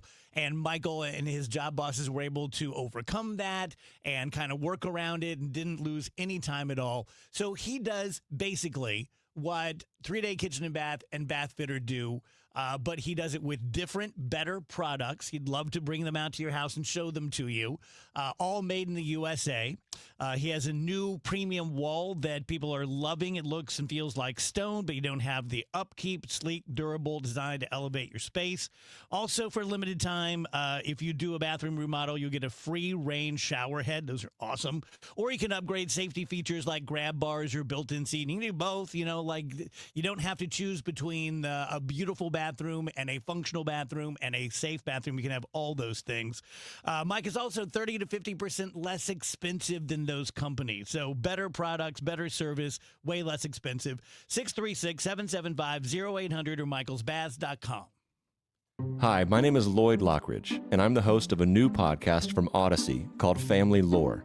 In this podcast, I'm going to have people on to tell unusual and sometimes far-fetched stories about their families. I've heard my whole life that she invented the margarita. And then we're going to investigate those stories and find out how much of it is true. He gets a patent 1 month before the Wright brothers. Oh my God. Please follow and listen to Family Lore, an Odyssey podcast, available now on Apple Podcasts, Spotify, or wherever you get your shows. There's one box that you'd run back into your burning house to grab. It's the box filled with your videotapes, film reels, and photos. Those sentimental, meaningful, irreplaceable moments. Hi, I'm Nick Mako. And I'm Adam Baselogger. We started Legacy Box over a decade ago so that we could help families save their memories from being destroyed by floods or fires. And it's not just natural disasters, Adam. Every day, videotapes and photos are slowly fading away, decaying, neglected in closets and attics. Digitizing your old media stops fading, and preserving those recordings means they are safe forever. It's like magic, converting your shoebox of memories into digital files, ready to watch and share. It's the only way to ensure your legacy is safe for generations. That's why over 1 million families have already trusted Legacy Box. Legacy Box is simple and easy, it works, and is safe. We'd love to preserve your family's collection. Don't wait, the risk is too great. Visit legacybox.com/radio to save 50%. That's legacybox.com/radio to get started and save.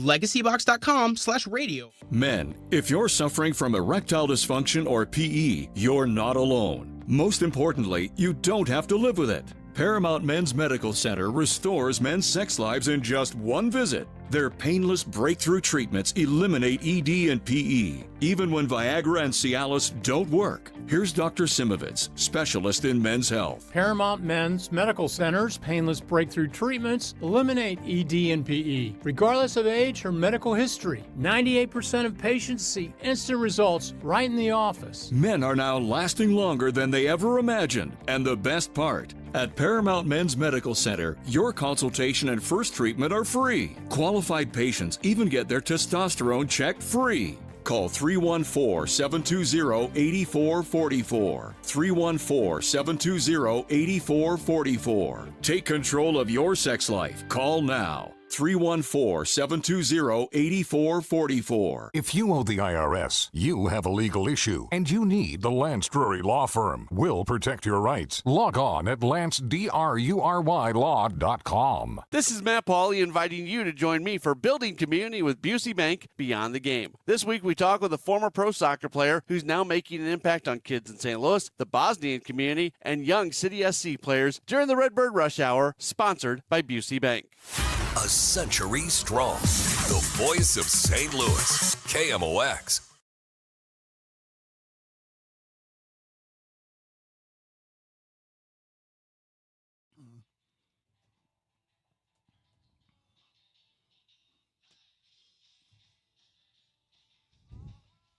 Welcome back, DGS 224. So, Wheels and I both have new things from the Sean Duffy. Spent 8 months with his wife, who's a Fox News lady, and their 8 kids traveling across America, shooting a show. He didn't get paid for it, but all the sponsors are very recognizable, like transportation companies who want favors with the administration, things like that.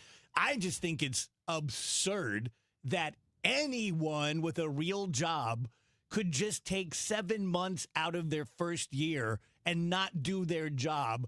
But especially, you ass clown, when planes are landing on trucks and people and the DHS, like the TSA, like, come on.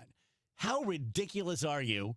And my piece of it is that he and his wife are defending the show, saying that anyone who has a problem with this, it's because of 2 reasons. The show is too wholesome and too patriotic. How would I even know that if I haven't seen it? That's their defense. Yeah. I saw a defense of that saying, look, they weren't on the road for 7 months. They were on the road for several weekends during a 7-month period. Regardless, you should be spending your time doing your job. I mean, how mad would sports fans be if you found out that during the season one of your players was missing any time at all? Yeah. Missing a game to go do some music thing or to go do some other thing. You'd be like, what? No, not okay. But, of course, secretary's okay. Now, the story I saw today is Politico's got a story. They found the pitch profile for the show, like what they're giving to sponsors and potential sponsors. And there are various levels. And with the higher you go, the more, quote, access to networking you get with Sean Duffy. So if you're a transportation company that wants to spend $1 million, you get more access to the transportation secretary. We're just breaking laws openly now. I mean, come on. I mean, when I was in law school, we were taught, hammered into our heads, none of you are ever going to commit an ethical violation. That's not our worry. Our worry is that you'll have the appearance of impropriety. Right. And we're all like, I don't want that. And then now we're just like, hey, if you pay $1 million, we're going to go to lunch and I might introduce. It's like, come on. So here, there's more to it than what I'm going to read. I'm just going to pick out that part that's about access, because if you're a platinum partner starting at $1 million for the Great American Road Trip, you get various promotional, like you get signage, you get banners on the page, whatever. That's normal stuff. But also, you get up to 6 VIP invitations to receptions, roundtables, and networking events. Reserved seating at road trip activations. In other words, access to the transportation secretary if you want to spend $1 million. Everything about this is just wrong. It just is. And it's the least of our worries. We have 22-foot gold statues, but it's just so on brand. It's so par for this administration. Yeah. Yep. And this is the kind of thing that if you're a normal working person and you're like, I can do this side thing, but it will not take away time from my work. And the boss would probably be like, okay, but your work better not slip. Yeah. And there better not be any problems. It's not like the whole transportation world is just going smooth. No. Not blaming that on him, by the way, but it's still his job to fix things and make things work. Yes. I'll tell you guys about Mosby Building Arts during the month of May. They have a May freebie going on. Mosby's helping homeowners make the most of spring remodeling season with May offers. For a limited time, homeowners planning a kitchen remodel can receive a complimentary tile backsplash. You can also choose to take 5% off your project. That's pretty nice, too. Remember, kind of like I was saying about, bathrooms that with kitchens, well, with any remodeling, but certainly with kitchens, you used to have to make a choice between I want a really beautiful kick-ass kitchen or I want a really functional kitchen, very practical with lots of space for cooking and storage. Now you can do both. I don't know how they do their voodoo, but they do it, and they can just turn any space into exactly what you want. Mosby isn't the cheapest, but they never add a single dollar that isn't necessary, and you will know about every single dollar. And the big difference between them and everyone else is they actually manage the entire project. They don't leave you to make phone calls. They don't leave you to wonder and worry. You know what's going on all the time, and they're in great control. Call them at 314-909-1800 or call Mosby.com. Your ride home just got a lot less of this and a lot more of this. The 3-2 pitch with the runner going, a swing and a high fly ball. Deep left field, and it's a gunner. Kevin Wheeler, Matt Pauley, Bernie Miklasz. 3 voices, 1 hour. All Cardinals. The Redbird Rush Hour delivers. Sponsored by Busey Bank. Building community with Busey Bank. Beyond the game. The Redbird Rush Hour. Weeknights at 5 on the voice of the Cardinals. KMOX. It's 2:29. This time check is brought to you by Paramount Men's Medical Center. What's more St. Louis than the historic Anheuser-Busch Brewery located in the heart of Soulard? A visit to the brewery is a perfect way to kick off your summer in St. Louis, and there's something for everyone. Walk the historic grounds and see where Budweiser has been brewed for 150 years. Enjoy a day fresh beer and meet the world-renowned Budweiser Clydesdales in their historic stables. There's nothing quite like a visit to your hometown brewery. Reserve your tickets today at BudweiserTours.com. Here's Dave Murray's weather forecast. Warmer temperatures with 100% sunshine in the southerly flow. 83, 84 should do it for the high today. Here comes another cool front, though, as the northwest flow wants to send another one in. Scattered showers and a couple of thunderstorms, though widespread strong to severe weather will be hard to find, but expect some thunderstorms around. 59 for the low. Northwest flow on Wednesday, sunny and slightly cooler, 75. Thursday, sunny and nice, 76. Here comes a warm-up. We're climbing into the 90s come Friday afternoon and lasting into next week. From the Saliga Heating and Cooling Weather Center, I'm meteorologist Dave Murray on 104.1 FM, KMOX. Brought to you by USPS Ground Advantage. Pump up the volume. Business moves fast. Pump up the volume. When you ship with USPS Ground Advantage, you can keep up with confidence. Visit USPS.com/Ground Advantage to learn more. Inflation is squeezing budgets, and global events can shake markets overnight. If you're close to retirement, you don't get unlimited do-overs. So this is not the time for I hope it works out. That's why Steve All and the team at the All Financial Group are hosting an upcoming educational seminar called Retirement Simplified. You'll learn how rising costs could drain your spending power, how political and economic headlines can impact your returns, dealing with issues like taxes, outliving your money, and long-term care. Retirement Simplified, May 19th and 21st. It's complimentary, but you must qualify to attend. 636-230-8824 or at yourmoneymattersstl.com. Investment advisory products and services made available through Impact Partnership Wealth, LLC, IPW, or registered investment advisor. Neither the firm nor its agents or representatives may give tax or legal advice. Individuals should consult with a qualified professional for guidance before making any purchasing decisions. The All Financial Group is not affiliated with nor endorsed by the U.S. government or any other government agency. Today, the Cards, the Athletics. Ameren Total Access 745. First pitch 840. Cardinals Radio. 104.1 FM KMOX.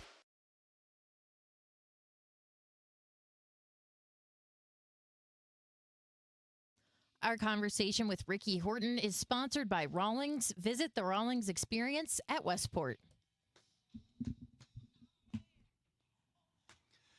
Welcome back, guys. DGS on KMOX. Happy Tuesday to you. Time to talk to our pal Ricky Horton. Hello, Rick. Happy Tuesday to you guys. So, Rick, we know the record and how the guys have done, and very pleased so far. But how has the West Coast trip just been so far, just overall? Oh, it's been great. I mean, it was really fun in San Diego, and kind of hard to not have fun in San Diego. I mean, you know, you don't want to always just kind of go to the weather in terms of talking about what the trip is like, but you know, it really was nice. And of course, Mother's Day, there were some guys that had some cool things to say about their moms for our broadcast on Sunday, and getting to stay that extra day in San Diego on Monday before coming here to Sacramento. And Sacramento, it's gorgeous here too. And it's my first look at this new ballpark too. And many of the players have not been here. Now, Joel Pozo played here for 4 years, but it's going to be new for a lot of us. It's a fascinating thing, isn't it, Rick, to play major league games in a minor league ballpark and in an environment, by the way, that is incredibly friendly to offense. Yeah. Well, and we'll see how that turns out in terms of the Cardinals' offense. I'd love to see the first four guys in the Cardinals order just go crazy here in this ballpark. But so minor league, so it kind of has a. I walked around. My son's visiting from L.A., so he and I walked around the ballpark this afternoon. Went for a nice long walk down by the river and around the stadium here. And I feel like it has a feel a little bit of spring training when you play in a minor league ballpark, and because that's kind of what it's like. But as I told my son, there were a couple parks back in the day. It was Atlanta and Pittsburgh. When you got to the ballpark, you had to remind yourself, this counts today. This is the big league. So don't get lulled into sleep here and thinking that this is not the big leagues, because it is. Yeah, you don't want to get lulled to sleep facing that Oakland lineup, though. They have some pitching questions, but they can hit the ball over the fence. Yeah, they can, and it's going to be a good series for that. They're in first place in the West, and they're not like they're gangbusters, but they're a couple games over 500, I think, last I checked. So, it'll be interesting. They got a guy throwing a bunch of changeups today, so we'll see if our guys can handle that. Yeah, tough lefty Jeffrey Springs said it'll be Andre Palante for the Cards. Ricky, the rotation has been significantly better about the last, two and a half times through the mix, and the first part of the year, that was a struggle, and the offense was kind of carrying it. It's kind of reversed here in the last week and a half.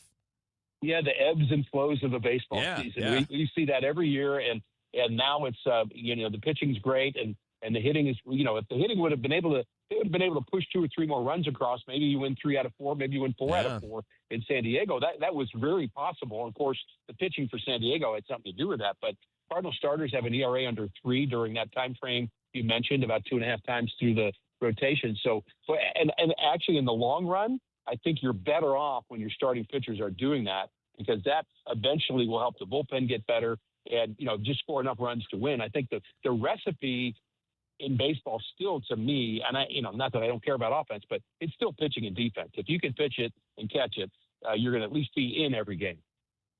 Question for you guys. All of us fans are trying to understand the rebuild, because we probably have done it in the Cardinals' past, but we haven't talked about it so openly. And I'm trying to get a hold on how much cover players have during this season, and not to pick on him. I love Victor, but kind of taking him as an example. Like, is he covered through the end of the year, or are they going to look at it and go, I think we've seen what we need to see?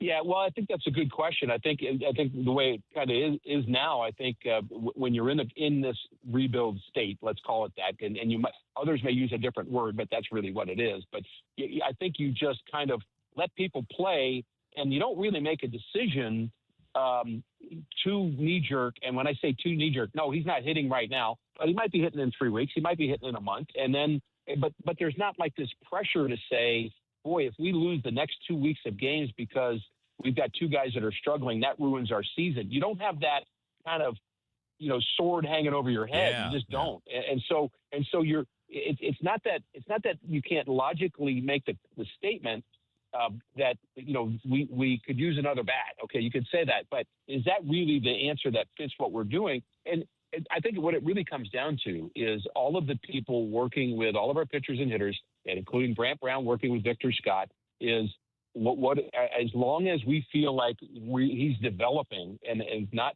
there's no real results to it right now, but doesn't mean that he's not working at it. And so you give him every chance in the world to develop, and just as the Cardinals have done with Jordan Walker, and eventually, the light switch came on for him, and you hope that it will for Victor. Yeah, so to answer your question, Dave, when it comes to Victor Scott, a lot of it's about when Lars Nootbaar comes back and what it looks like. Yeah. Right? And Ollie was talking about this on Gas House Gang today with the guys, with Bernie and Tom and Ranj. He didn't get specific. He's not going to, but just, Newt's probably 3 weeks, 4 weeks away from being back. And if Nathan Church is going the way he has, he's been really good. I mean, really, what, Ricky? Since about 2 weeks into the season, 3 weeks, and since then, he's been really good, and Walker's great. And they're going to play Newt. I mean, Newt's not coming up here to be a bench guy, so that's when the crunch might fit when it comes to the outfield.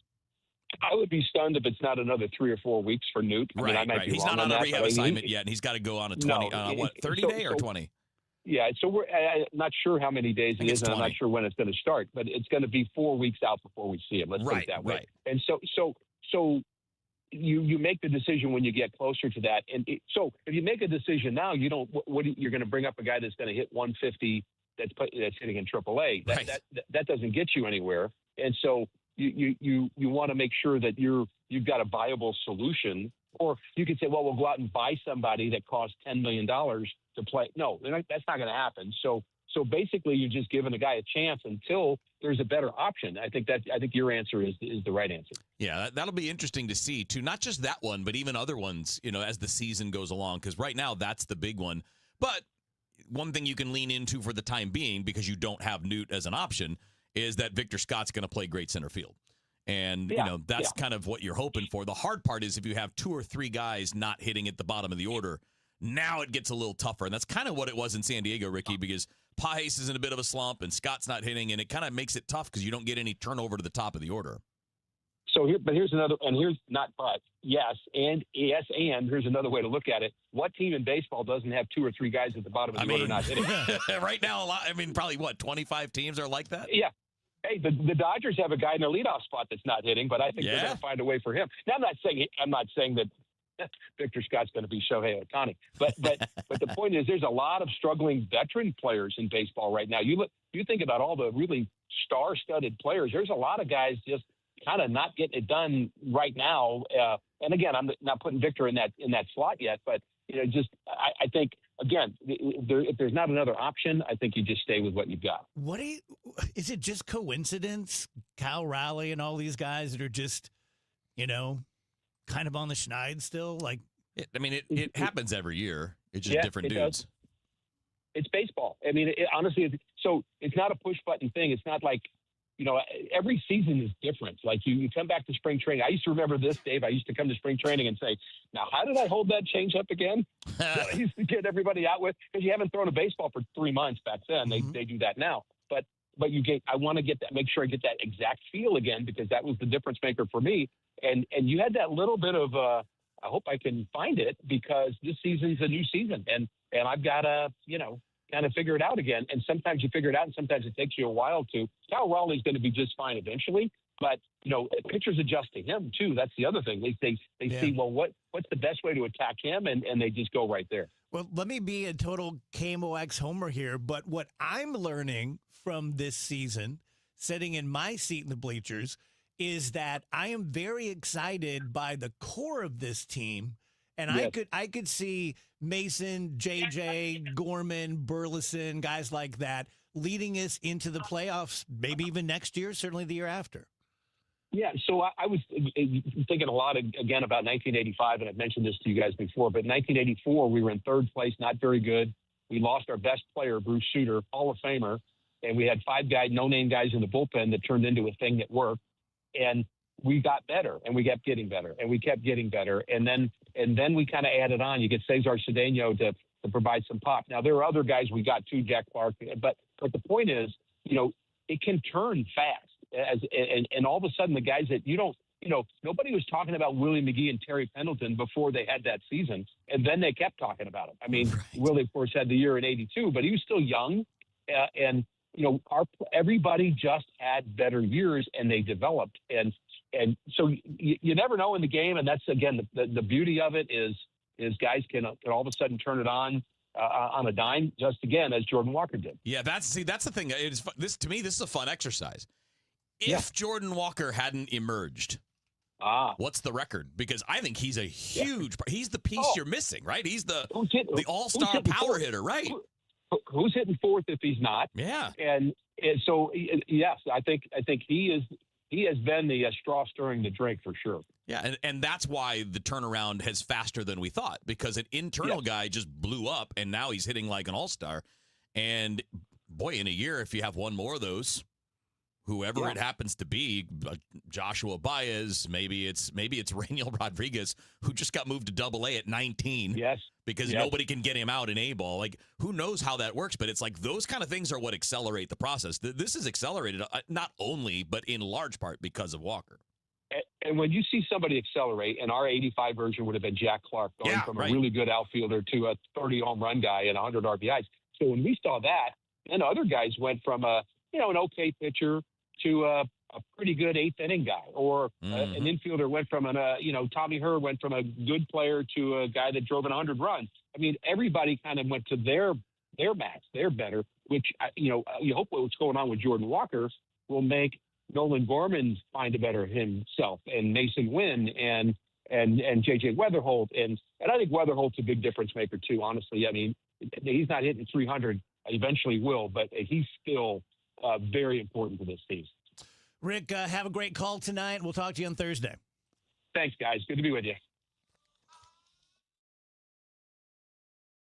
Cardinals fans, this is Ricky Horton. Have you ever had a dream of meeting your favorite former Cardinals? You can make those dreams come true all season long with St. Louis Cardinals alumni experiences. You can join me and other former Cardinals players at events including Cardinals Conversations, Fans at Bat, Turn 2 with Ozzy, Cardinals Kids Clinics, and Cardinals Fantasy Camps. Don't miss your chance to make lifelong memories. Visit cardinals.com/alumni for more information.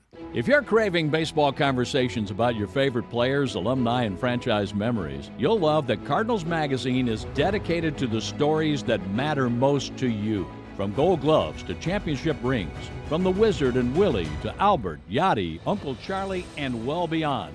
Their careers define our pages. Treat yourself or a friend to a subscription today at cardinals.com/magazine. Cardinals Magazine, past, present, and future, it's all here. So when I was growing up, and I'm sure it was different, but the way I remember it, everyone had like a doctor, and that was your doctor. And you went to that doctor whether you skinned your knee or you broke an ankle or you had the flu. And then maybe they would send you to some sort of a specialist. And I remember even when I was a lawyer working for a group health plan, you'd have to get pre-authorization for this and all that kind of stuff. Today, it's much more like Wild West, where you have all sorts of doctors doing exactly what they do. And for the most part, you can go straight to them. And that is what Dr. Matt Bays is banking on by opening Bays Sports Medicine. Doc has been doing this for like 16 years. The last 10, he really spent a lot of time doing regenerative medicine, the stem cell injections. He's great at it. He understands it. He knows what it helps, what it doesn't, who it helps, who it doesn't. But that's not all that he does. If you have some sort of an injury, doesn't have to be sports, obviously. Could be a slip and fall, could be a car accident, whatever. Go see the doc. Or if you have chronic pain, maybe that is from something identifiable. Oh, I had a car accident 20 years ago and my shoulder's never been the same. Or maybe you just don't know why suddenly you're having these shooting pains down your thigh and it's getting, fuzzy and numb sometimes. He can help you out with it. 636-735-3003, BaySportsMed.com. On Saturday, May 16th, join KMOX and Grassroots Redeeming Love in commemorating 1 year since the historic EF3 tornado that devastated North St. Louis with a short morning of service. Volunteers will meet in the Kingsway East neighborhood from 9 to 11 to help clear tree limbs and trash. If interested in RSVPing for the cleanup or interested in donating to the effort, go to KMOX.com/events for more information. Broadcasting from the Scott Credit Union Studio, 104.1 FM, KMOX. Kick off summer this Memorial Day with Artistic Decks. We're celebrating with American-style value and rolling back prices on every precision-built deck. Get the backyard you've always wanted. Call 314-280-0821. Artistic Decks, making dreams affordable. I'm Bob Burke, founder and chairman of Burke America Parts Group, a family of brands that includes RepairClinic.com, an appliance and HVAC parts solution company that's grown into an international brand. Before AmericanEagle.com, we partially launched a new technology platform developed by another firm. American Eagle helped take our technology to a whole new level with digital marketing, software development, and business insights into our key markets, appliances, HVAC, and outdoor power equipment, and did so both on time and on budget. AmericanEagle.com has the resources, experience, and talent needed to produce solutions. Our new technology platform, developed by AmericanEagle.com, has produced tremendous results with higher traffic, conversion, engagement, and online revenue. If you have any home repairs you need to take care of, check us out at RepairClinic.com. If you need a world-class website or technology project, then I would highly recommend AmericanEagle.com. Call AmericanEagle.com at 773-NETWORK. That's AmericanEagle.com, 773-NETWORK. To have a roof over your head, a nice roof over your head, is very important. That's Rick talking about his experience with Rhino Shield ceramic coating. We got Rhino Shield 18 years ago, and they were very cooperative on getting us the right paint. They were in and out and done in no time. Once it was finished, looked great. We were very happy with it. The main reason Rick called Rhino Shield is because it's backed by a 25-year transferable warranty. We've watched a lot of people get their house painted 3 or 4 times, and we haven't had to do any of it. I don't know about you guys, but I don't want to have to paint it every 5-7 years. Take a tip from Rick and put down the paintbrush and call Rhino Shield for your free evaluation. 877-25-RHINO. 877-25-RHINO. Or visit 877-25rhino.com. We got Rhino Shield 18 years ago. Financially makes sense, especially if it's going to last like this did. Still looks great. Call now. 877-25-RHINO or 877-25rhino.com. No paint, don't Rhino. Go Rhino Shield. Never paint your house again. Rhino Shield.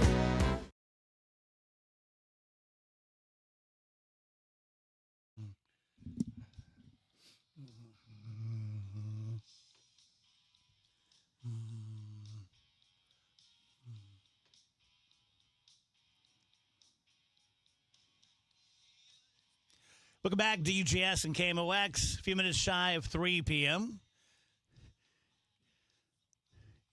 Andrew, I was thinking about you last night. Thank you. I bought you something, and it's been misplaced in my home. Oh.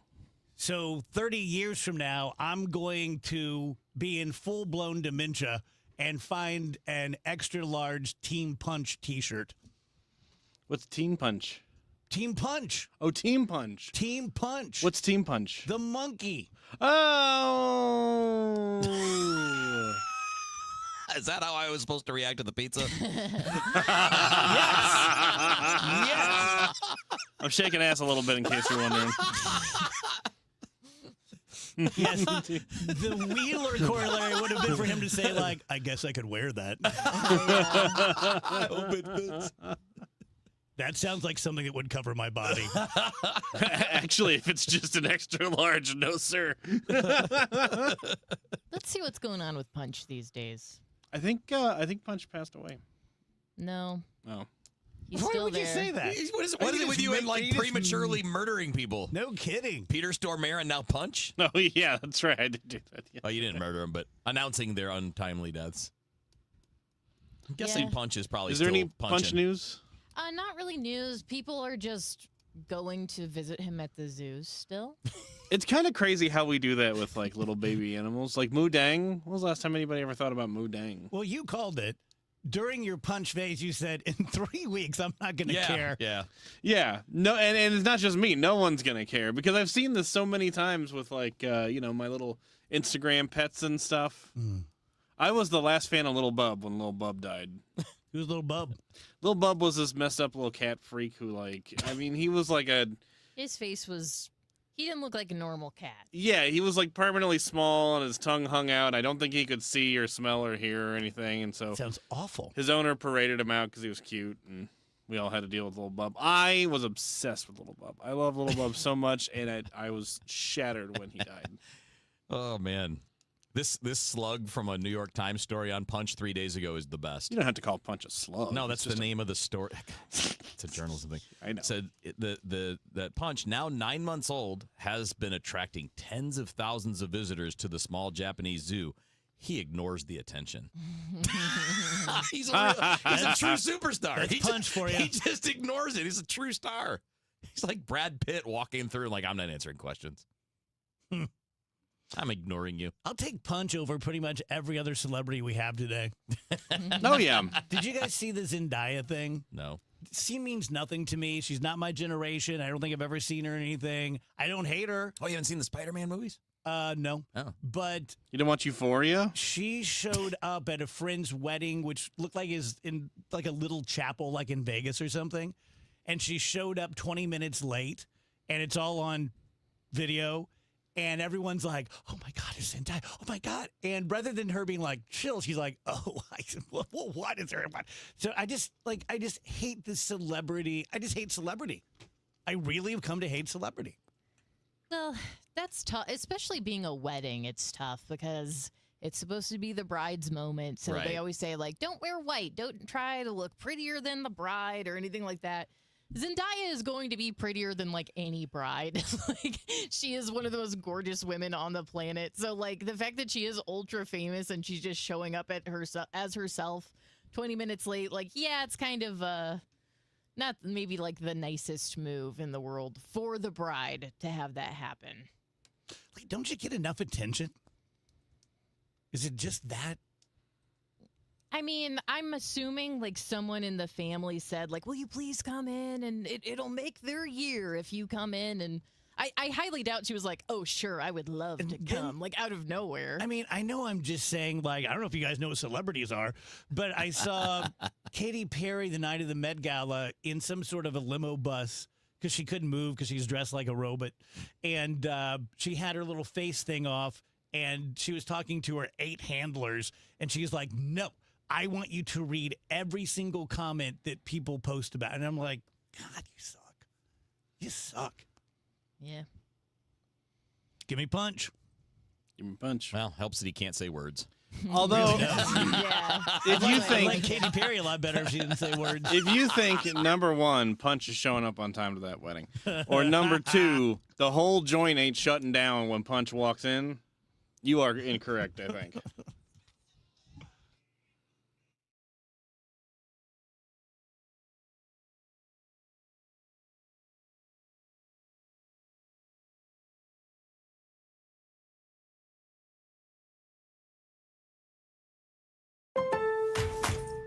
Spring is showing up and showing out.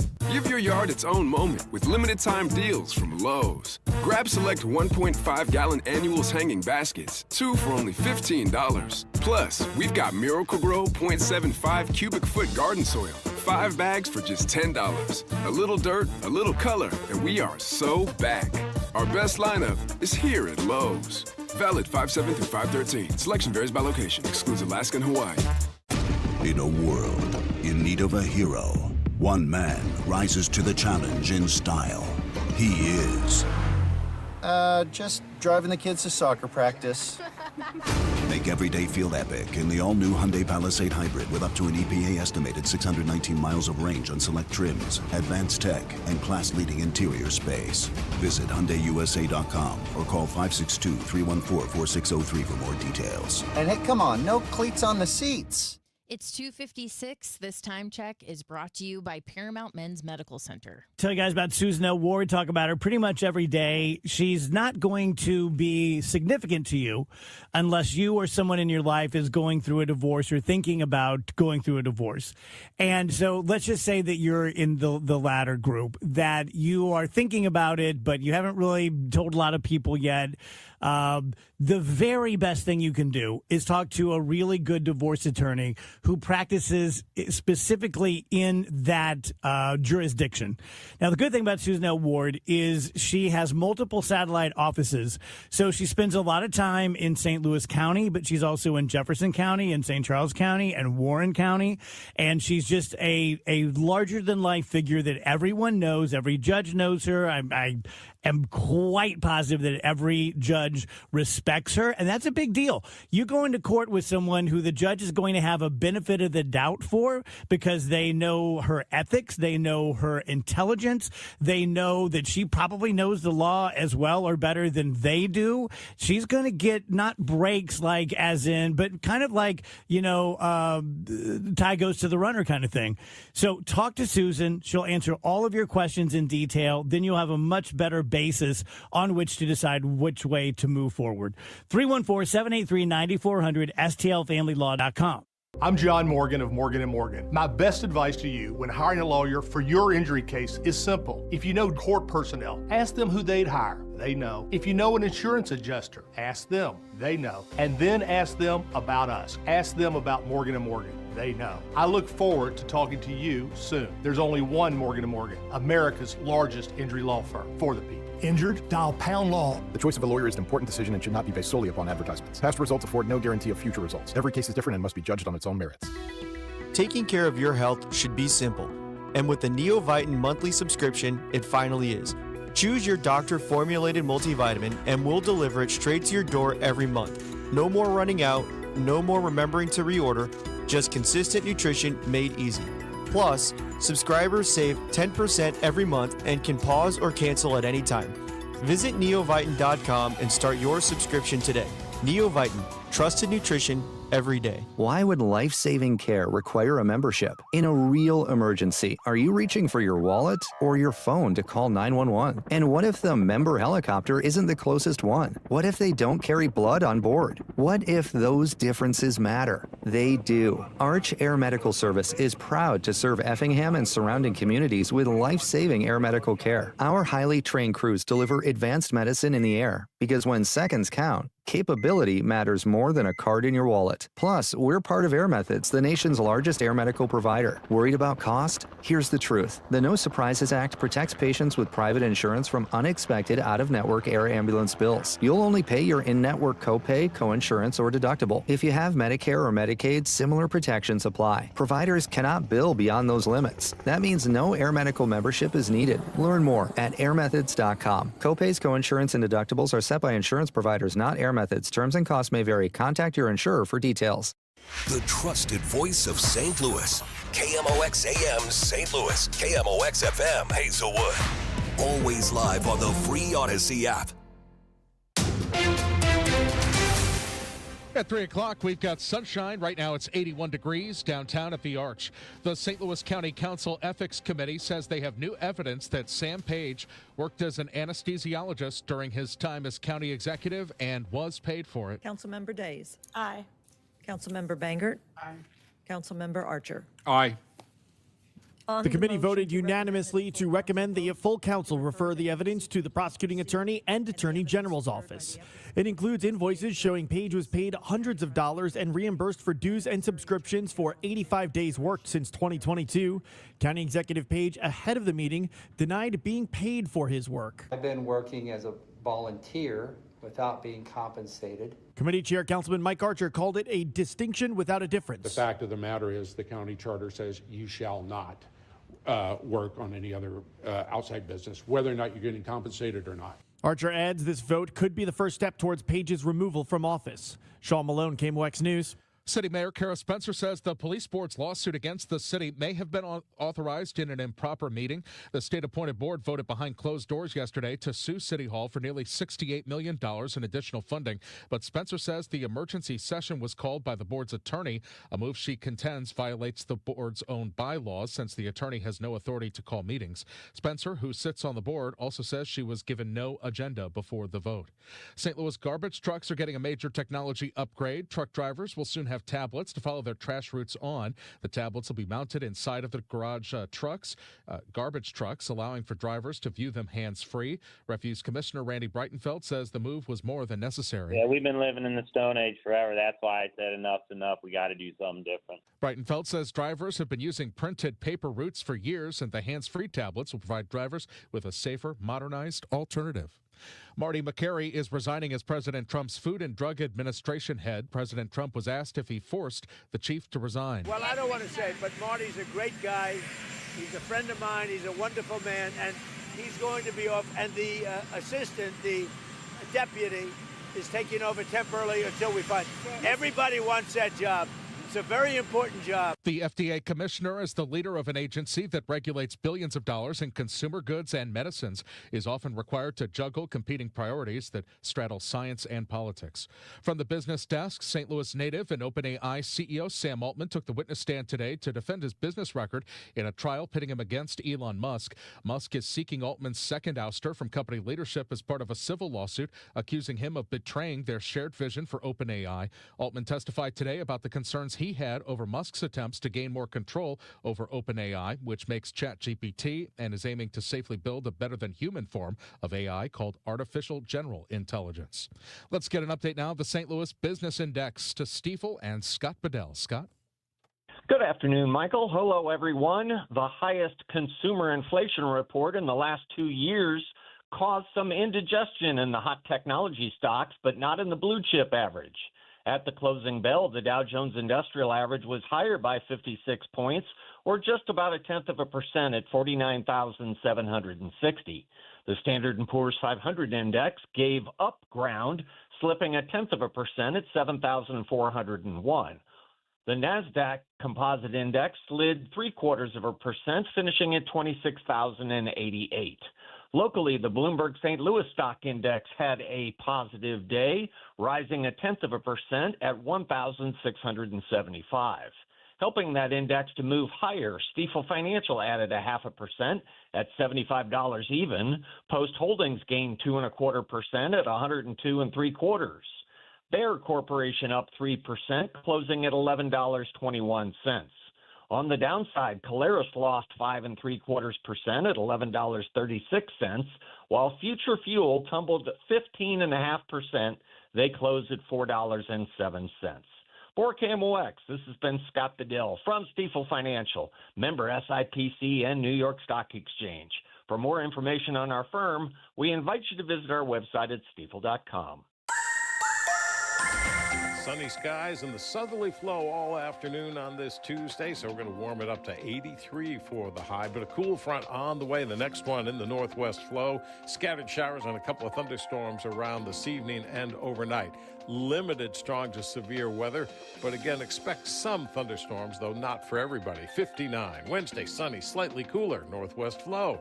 75 for the high Wednesday. Clear skies and 51 Wednesday night. Thursday, sunny and nice, 76. Then here comes a fast warm-up starting Friday afternoon. We're going to get into the 90s. It'll probably be the hottest weather so far this season, and this heat is going to last well into next week. So it's going to be around a couple of days. From the Saliga Heating and Cooling Weather Center, I'm meteorologist Dave Murray on 104.1 FM. KMOX. Sponsored by Financial and Tax Strategies. We've got sun. It's 81 downtown at the Arch. I'm Michael Calhoun, KMOX News. If your retirement plan is mostly what if and a little fingers crossed, you deserve better answers than that. Check out Wealth and Wisdom Saturdays at 7 a.m. here on KMOX. I'm Gary Goldberg. Call 800-966-1690. The Dave Glover Show is sponsored by the Michaels Flooring Outlet, the flooring experts. IGotFloored.com.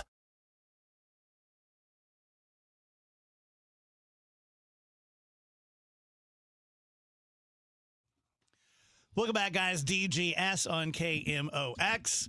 Our next guest in studio is Kelly Cannell. She is the executive director, Disabled Athlete Sports Association. They have their Gateway Games happening this weekend. And just in our brief little conversation, so you founded this 30 years ago.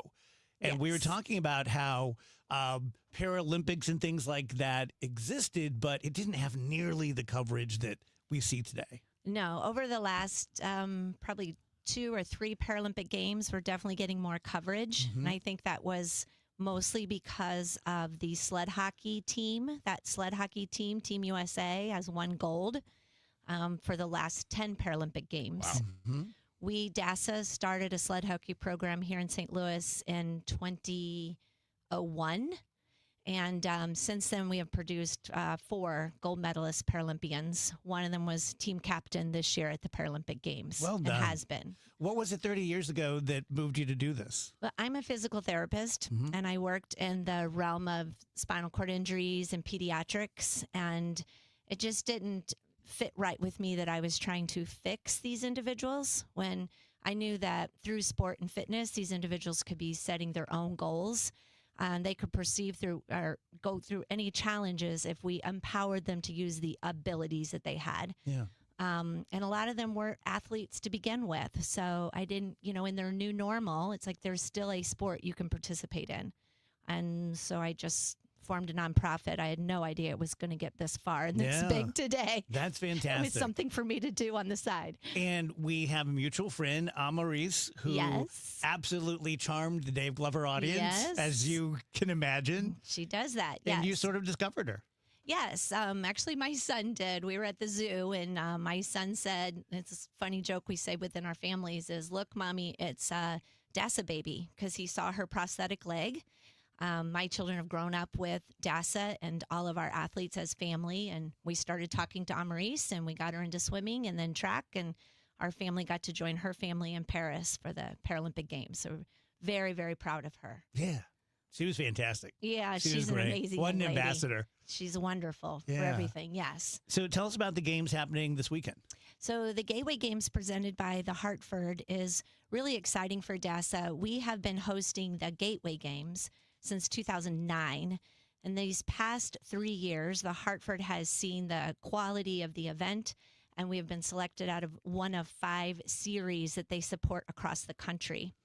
So the Hartford supports us along with Move United and presenting a multi-sport event. So we are competing in air rifle, archery, open water triathlon, swimming, para powerlifting, track and field. And we have athletes coming from everywhere, from Texas, Alabama, Indiana. We are the only adaptives para sport club in the Midwest. So even for our athletes to be able to compete, they have to travel. So this is the one time a year where we have athletes come to us. Yeah. Weird question, a reverse question, but what do you think it is that maybe the general population gets wrong about para athletes, or maybe would be surprised by, since if they don't go to actually watch them compete? Right. I think it is not a weird question. It is something that as society, we tend to think those with disabilities fit in one box and those with abilities fit in another box.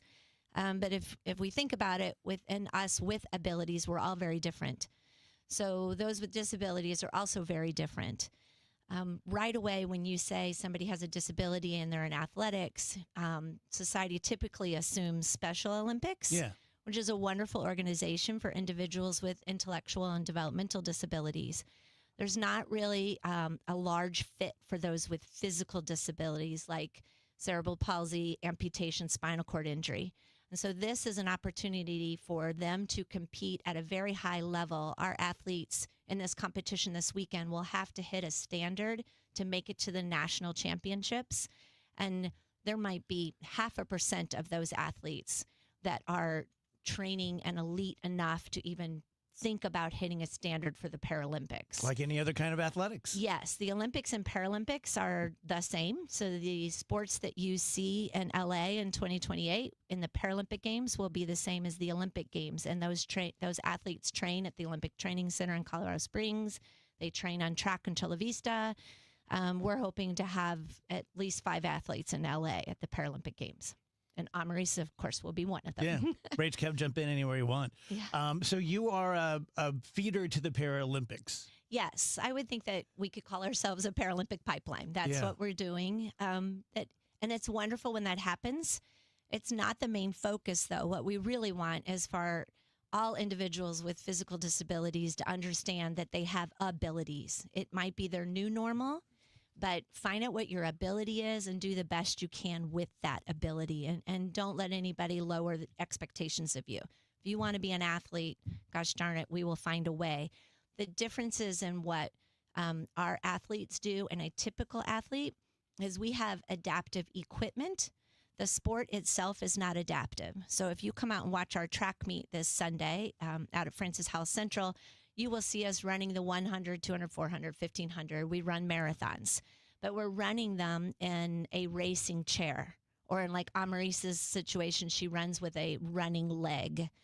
The rules are not different. We run by USATF sanctioned. So you go out of your lane, you're disqualified. Same with swimming.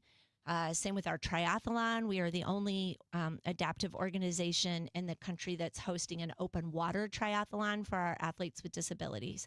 So if you're a triathlete, you should come out on Sunday morning and see our athletes that are swimming maybe without the use of their legs or maybe with the use of one arm.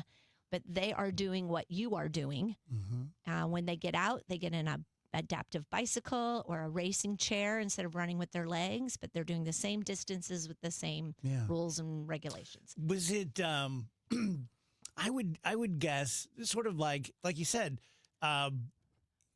If everyone here is an athlete, well, I'm going to be a lot better at something than Rach, and be a lot better at something than me, and that's no different. Absolutely. It just happened. You were born missing a leg. You're just different. You're just different. And you just do things differently. Yeah. So, just like in the typical world, if you love soccer, but you're not good at it, if you're in a soccer chair or not, then us at DASA we would say, okay, try it out, but we're not going to encourage you to stay because then that becomes special. That becomes like, oh, look what you can do. Right. And that's yucky. I don't like that.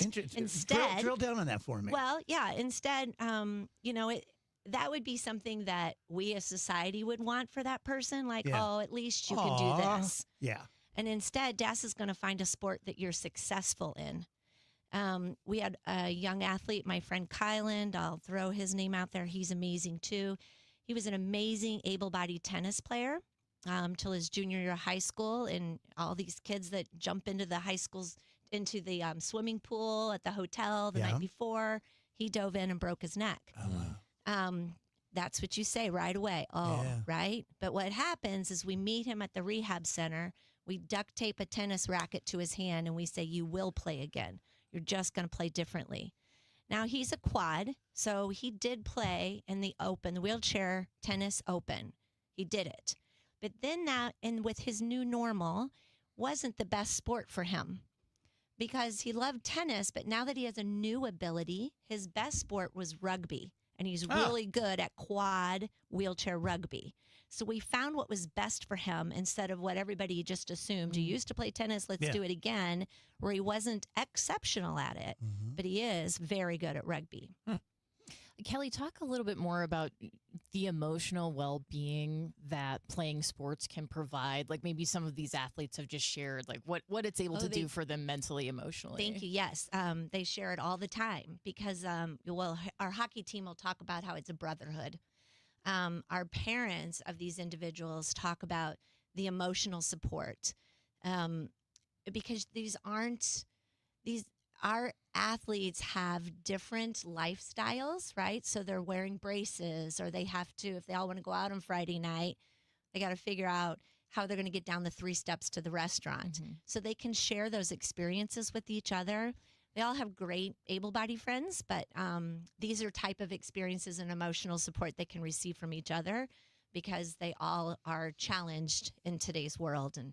And so that really helps. But also just being part of a team helps us all, right? When we're part of a team, setting goals for yourself. I want to be the best I can in swimming, so I have to do my dry land training. I have to keep my grades up.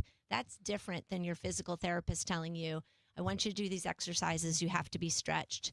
Now I'm doing it for myself so I can be the best I can in swimming. So there's a lot of great social and emotional growth that comes from being part of sport. My intuition is that the parents of disabled athletes have probably changed a lot over your 30 years. Because I'm guessing that 30 years ago, they may have been a little more like, I don't know about this. This seems dangerous or might be embarrassing. And now it's just, of course. Well, yes, that's true. But it's still for our new athletes, our new parents, it's a little challenging. One of my stories about parents is we were rock climbing once. And I was looking out the window and I saw a parent lift their child from the car and put them in the wheelchair and push them to the rock climbing wall. And that dad said, I don't know if he's going to be able to do it. And I said, you're right. He didn't even get out of the chair by himself. So we spent the first 6 weeks of 8 weeks of rock climbing teaching him to get out of the car by himself.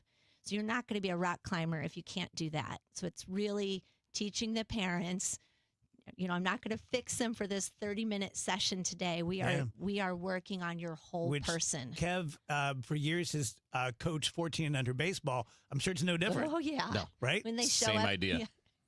Same idea. Yeah. Yep. I mean, to the word. Right. Yeah. From the very beginning, do this for yourself. Mm-hmm. Find what's best for you. Sometimes I am a third baseman. No, you're not. You're probably a right fielder. Right. Right. Like same exact word for word process. And things like don't forget your bag, and Right. don't forget your water. And, Oh my God! Yeah. Here's a Don't forget to bring your food. Right. Kelly, Don't make mom and dad do how do it. people come out and observe, or how do people get in touch with you and help? Yeah, so we are still looking for volunteers for this weekend. So we would love for someone to come out and really enjoy and be engaged with our athletes. And you can go to our website. It's www.dasasports.org.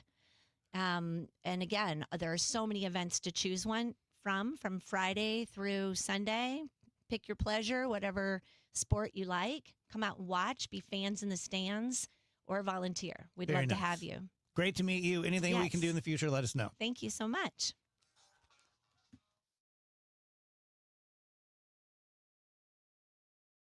Are you looking for a podcast about pro football that doesn't put you to sleep with an avalanche of analytics or insult your fandom with brainless hot takes? Well, hi. I'm Dan Hansis. And I'm Mark Sessler. Oh, hi, Mark. And we're the hosts of Heed the Call, the NFL podcast you've been waiting your whole life for. Heed the Call covers every game, every storyline, everything that matters, and we do it all with a touch of mirth. Football is fun. Why shouldn't your football podcast be the same? Follow and listen to Heed the Call NFL podcast wherever you get your podcasts. One of life's greatest mysteries has finally been solved. Who let the dogs out? Spruce, spruce, spruce. It's Spruce, the weed and grass killer that's safe for use around people, pets, and bees when used as directed. Spray the leaves for visible results in just 1 hour and dead weeds in just 1 day. You spray, they play.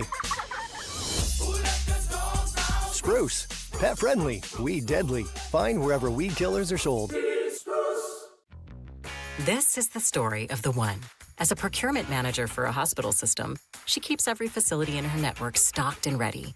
That's why she counts on Grainger to be her single source for thousands of products, from disinfectants to lighting, air filters, and more. And with fast, dependable delivery, Grainger helps her keep every facility stocked, safe, and running smoothly. Call 1-800-GRAINGER, click Grainger.com, or just stop by. Grainger, for the ones who get it done. I'm Piera Palazzolo, VP of Digital Marketing for the American Management Association, a company focused on the management training skills needed to enhance the careers of business professionals. We did our research when it came to the best companies for website development and chose AmericanEagle.com. And we couldn't be happier. AmericanEagle.com worked closely with us to understand the front and back end requirements needed to launch an e-commerce website that could handle the complexities of running thousands of seminars nationwide. Our robust new website and improved SEO saw immediate increases in site traffic and web revenue. If you're in need of managerial effectiveness and success, visit our website at amanet.org. If you're in need of a website that provides an unparalleled consumer experience, I highly recommend AmericanEagle.com. Transform your business today. Dial 877-WEB-NOW-1 for a free digital consultation with AmericanEagle.com. So when I talk to you guys about First Missouri Credit Union, and I talk about how cool it is and how nice everyone is and how beautiful the new building is, I realize that you could just say, like, well, you know, my bank's pretty nice and no one's ever punched me or anything. So I'm not trying to just sell you on the lifestyle of it, although it is a real thing. It is very, very nice and welcoming, but that carries over into decision making. They will flat out say yes to like a vehicle loan or a signature loan or something like that banks would say no to. And that is because you are a customer at a bank. You are an owner, a member at a credit union. And so they have to protect all their members, so they're not just going to make crazy, decisions. But there's a big fat thumb on the side of the scale at First Missouri to say, yes, that's very different. We also have the best interest rate on checking in St. Louis. Check me on this. If I'm wrong, I'll apologize. But we have 4.27% paid on your checking up to $100,000. So it's not just like a little gimmick thing. You can put some real money in there and make some real money off that interest.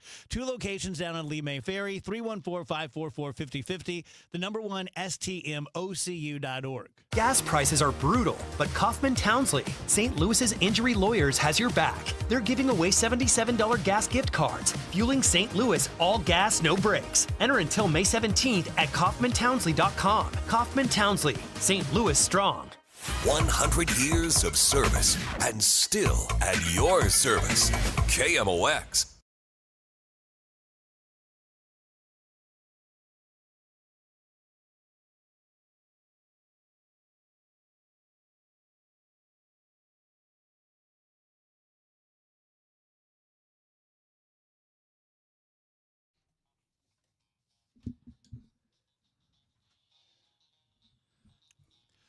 Welcome back, DGS 323. Happy Tuesday. Great segment. I love stuff like that. I just think it's great. Gen Z has a new term. Boomer bad news drop. They say that their boomer parents and grandparents love to drop bad news. And I'm laughing because my mom and dad were like that. That is true. Yeah, I think they love to be the one to tell you that someone got hit by a train. Yeah, I think it's less of a boom. I think like people associated with boomers right now, because that is the like older parent age. Yeah, the older parent generation. But I do think that is just simply a mom and dad thing. like you said, your mom and dad were not boomers, and they loved doing it. So the silent generation probably did the same thing. I think a lot of boomers listening are going, no, I don't do that. My parents did that. You know what I mean? I think that's just when mom and dad get a little older. I'm gonna hold my hand up. I think Andrew's I'm right. a little bit like this. I think Andrew's right. I think it's. I don't know what the age is, but I think you're reaching age, and that's what you do. Mm-hmm.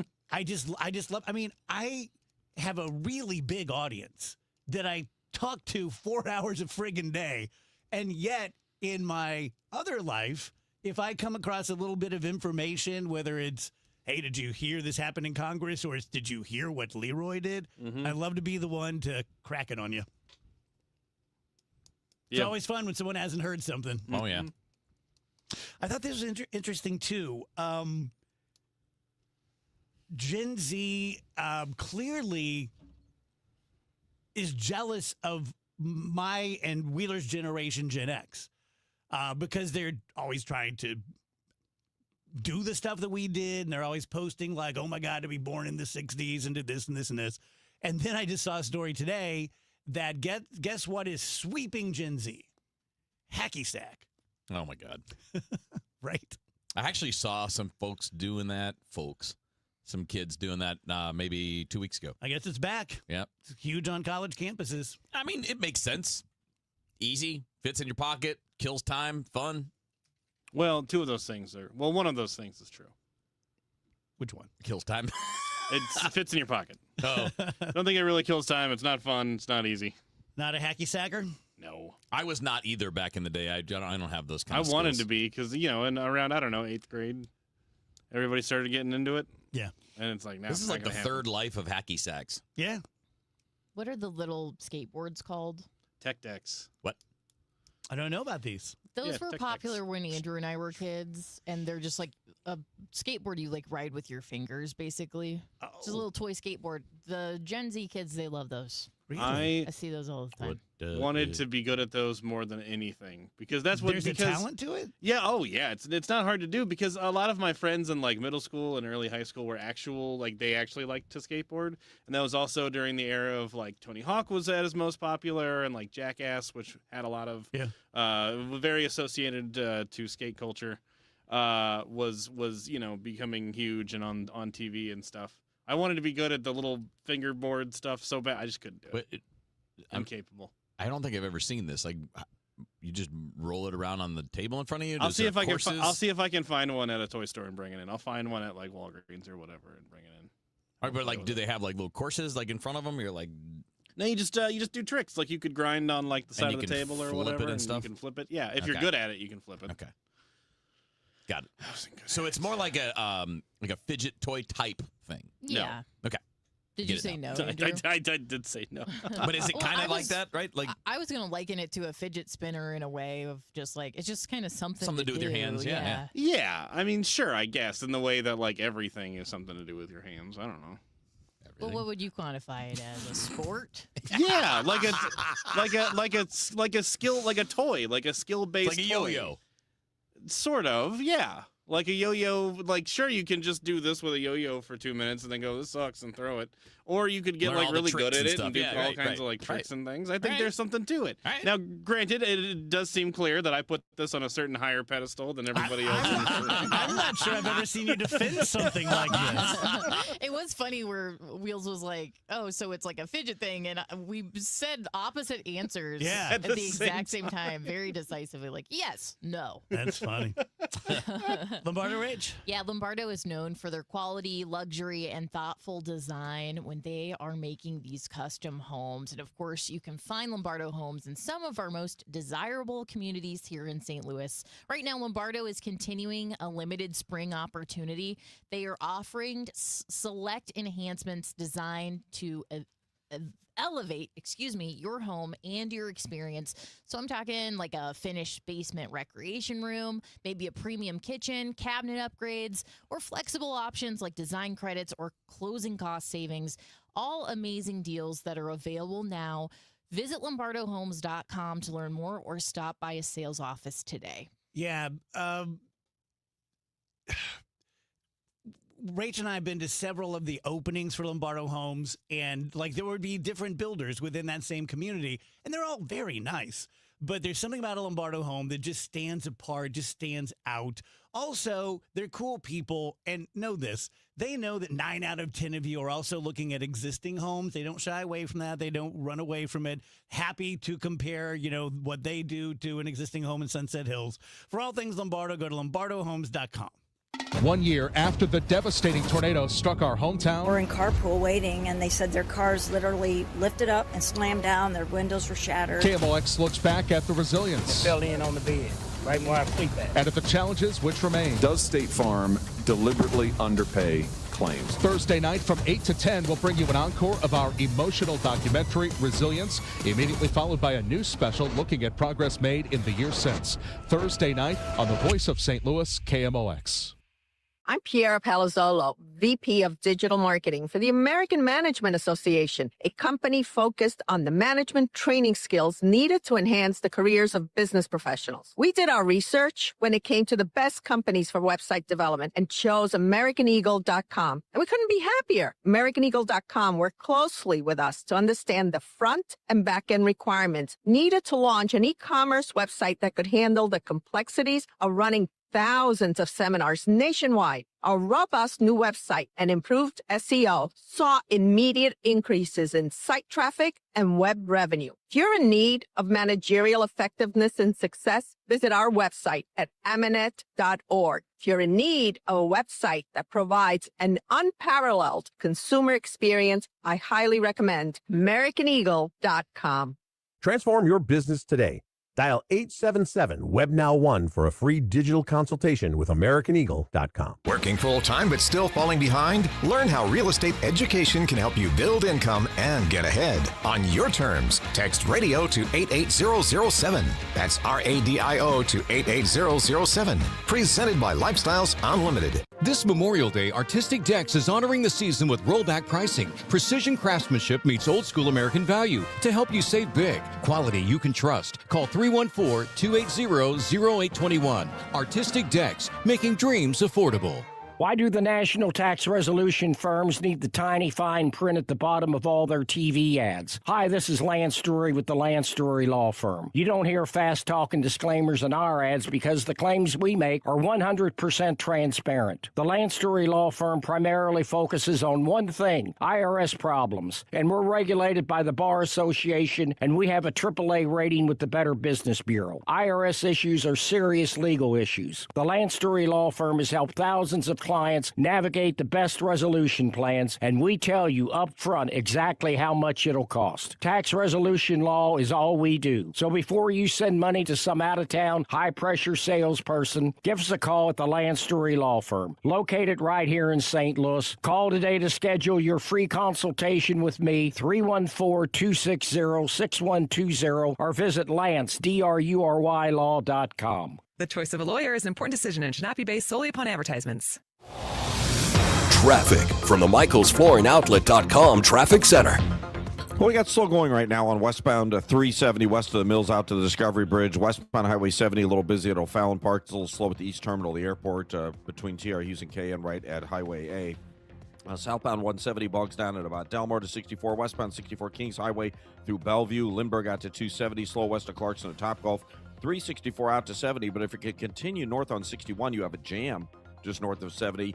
Up through to almost Highway P, there's either a stall or a crash south of P that's causing that jam right now. Southbound 270, 364 down through about Doherty Ferry and a little slow approaching Gravois. Northbound Manchester up to Ladue, a little busy in spots. Southbound 55 looks great downtown. Eastbound 70 east of Packers Avenue, a little back up at 64 eastbound east of 111 to 157. You're on the brakes. I'm Roger Brand in the Michaels Flooring Outlet.com Traffic Center.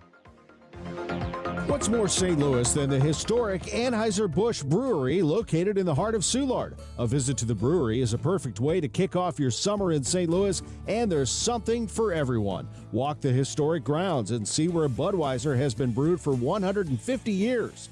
Enjoy a day fresh beer and meet the world-renowned Budweiser Clydesdales in their historic stables. There's nothing quite like a visit to your hometown brewery. Reserve your tickets today at BudweiserTours.com.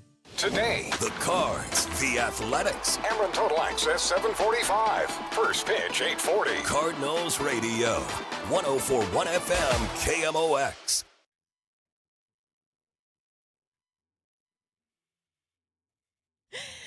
Dave Murray's weather forecast is sponsored by Artistic Decks.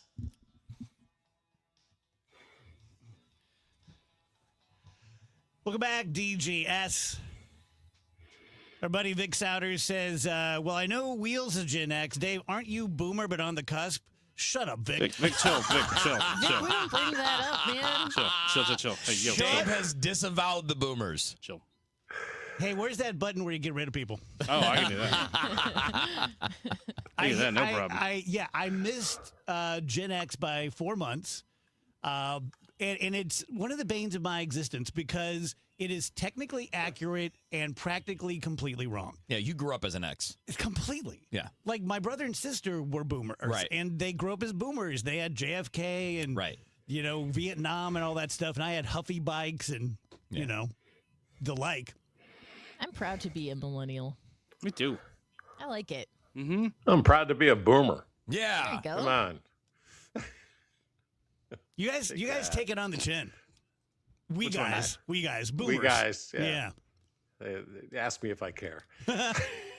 It's very Gen X of you. Yeah, I was going to say, that's definitely our line. Dave, do you have an interview later or a date? Your hair looks fantastic. I just got a haircut. Okay. That's nice. Thank you. Seems that only one of us noticed. So, by the way, Andrew, Rachel pulled up the finger skateboarding website Tech on Deck. the break, Mm-hmm. and I don't think it helped your argument much. Why? Well, we were training for the finger running Olympics in here a few minutes ago. Dave, I think you're going to win the 100. I don't get it. It does look kind of silly. Yeah. Oh, yeah. It's silly. It's it's a toy. Kevin's direct quote was, "That looks like something anyone could do." That's right. Oh, yeah. I'd love to see you try. Here we go. Oh, God. It's not that easy, dude. It ain't that easy. The other problem is I went on Amazon and I was like, I'm buying one and I'm bringing it in and I'm going to show them. It's like $15. I'm not spending $15 on a piece of trash. I thought it was a little crazy myself. It's a piece of trash, but you're defending it. Buy two of it's them. It's a toy. I'll pay for them. And Yeah, you and Wheeler can face off on the show. Oh, well, there'd be no point in me facing off because I already said I can't do it. We can do it better than he can. Nope. No? Nope. I tried for years and I'm still at square one. Just like actual skateboarding. I am completely incapable. Okay. I can't real skateboard at all, ever. Never did it well. Fall on my ass every time. But I think I can do the finger skateboard. Yeah, I'm. To be clear, I'm not petitioning for this to be in the Olympics. I'm just saying it's like it's a toy. Yes. It's like a skill-based toy. So for your hands. If the aliens, I don't know why I'm landed- saying toy like that with if three the syllables. The aliens landed and said, "We just need your best finger skater." You're taking yourself out of the. I wouldn't. I don't even own one. I mean, I couldn't do it. No, there are people who can do they can do the tricks for sure. Yeah, it's not impossible. Like I don't think it's like. extremely difficult to do the tricks and stuff. I'm not able to do it. Okay, skill-based toy. How many of you guys can hula hoop? I can. I can hula I hoop. can. Well, my Everybody says they can hula hoop. waist and hips are a little different than last time I tried it, so I actually don't know. Put a hula hoop on that Amazon order. I actually That's right. do not know if I can hula hoop anymore. 5 of them. Yeah, I could never I couldn't do 3 at once or anything. Yeah. No, and I don't know. I remember how long I could, but you can get it going for a little bit. Yeah. Man, that's the good thing about my nieces are still so young that all you got to do is bust out the hula hoop, and they're Yeah. like, "Oh my gosh, you're Yeah. so good." Yeah. I'm gonna be in the checkout aisle with a bunch of toys and hula hoops, and they're gonna be like, "Sir, we're gonna need some proof that you have a 2-year-old Yeah. child right now." Flexibility is a little bit more of a concern since the last time I did it. I think you can figure it out, Throw though. your back out. Yeah. Brian M says, I'm literally just putting 2 fingers on the skateboard and rolling it around. Oh, it's literally. I thought you were doing it right now. I did too. I was like, I was like, oh man, how about that? Yeah, but Resident you can- Republican Brian M. does You the can, tech deck. you can flip it and make it do tricks. He's got a little tiny MAGA skateboard. Okay, here's Here, the look. AI. I'm going to make it do a trick. Here's the AI overview, so take it with a grain of salt. Uh-huh. Using a tech deck is generally considered easy to start for casual play, but mastering tricks requires significant practice, patience, and fine motor skills. Mm-hmm. I don't have any of that. I got none of that. You busted out early on it. None of that business. I'm not trying to yuck anybody's yum, but why gonna hurt my would feelings. No, it's not, Andrew. It's you know to not waste your time on this. Yeah. If this is something that's extremely difficult and you're pouring hours into it, why? Why not do something cool? I'm not trying to That a is yo- like so, a yo-yo. That is actually kind of where I landed A with yo-yo it is when I cool. was trying really hard to be good at it. At a certain point, I was like, I What's don't this even gonna want. get Yeah, me? I don't even want to call it diminishing returns because it's null returns. There are no returns Yeah, for it's not it. gonna impress girls. Yeah, no one's gonna think this is cool. You're not like, gonna get a tech deck scholarship. like my friends, who can do it well, who already hate me and think I'm stupid and a loser. They're not gonna like me more because I learned how to do the stupid thing with my hands. Who hates you? Yeah, it was a weird time We for want me. names. Oh, you mean back back then? then. Cool. Yeah, back then. No, now I'm talking about you guys. No, yeah. We could all see hating you back then. We're gonna defend today, Andrew. There. Oh, had this hit when I was in 6th grade, I would have been a master. Oh yeah. Kidding This me? and dance lessons. Yeah, this is exactly the kind of thing I thought women wanted. And You've kung been fu. doing tech deck lessons in the basement. Oh yeah, I'm already nunchucking and Setting up a little course. yes, yes. Were you able to do it, Rach? Did you say?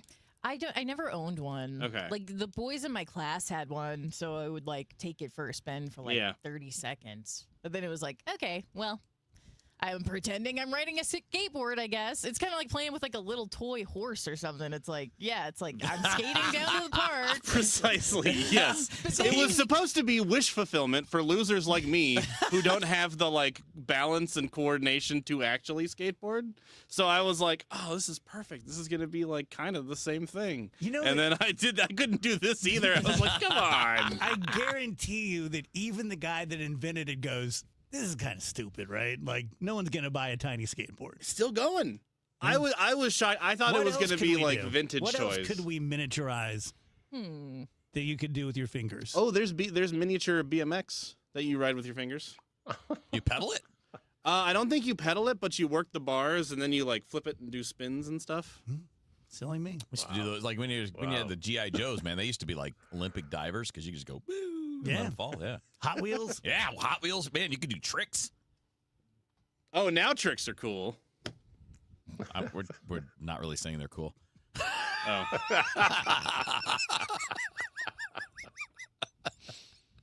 But you can do them. You can do them. I can take my car and just go, whoa, look at that. That's He the jumped. thing, you could. I'm an I can excellent. kind of see. I'm an excellent driver. I can see Andrew when he was young, maybe even now, with a little top hat, a little cane, and doing magic tricks.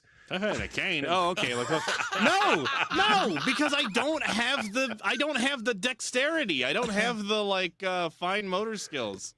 If I could do close-up magic, I'm sure I could do kick flips and stuff. On the skateboard? On the miniature skateboard. I got you. On the tech deck. No, I would love to be able to do close-up magic. I don't think I can do it. I've never really tried, but I don't think I could. One of Phoebe's roommates has taken up, what's it called? Close magic? Close-up magic? Close-up magic. Yeah, like sleight of hand stuff. And we were there last weekend, and she so impressed Nick and Bree that they've invited her to be the pre-wedding entertainment at their wedding. Wow. Isn't that cool? Nice. That is cool. Have Stella there doing magic tricks for people? That is... I think as the father I have to pay for that, but you know. Yeah. Gen Z is so weird, man.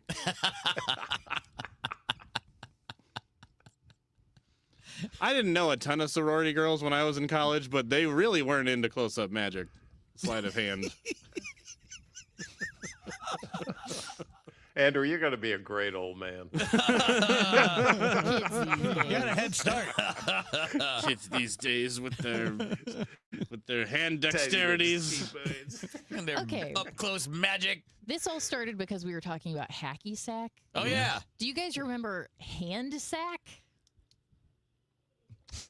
I have some experience. Dave and I went down the same road there. I have some experience. I've never heard of Vaguely. this.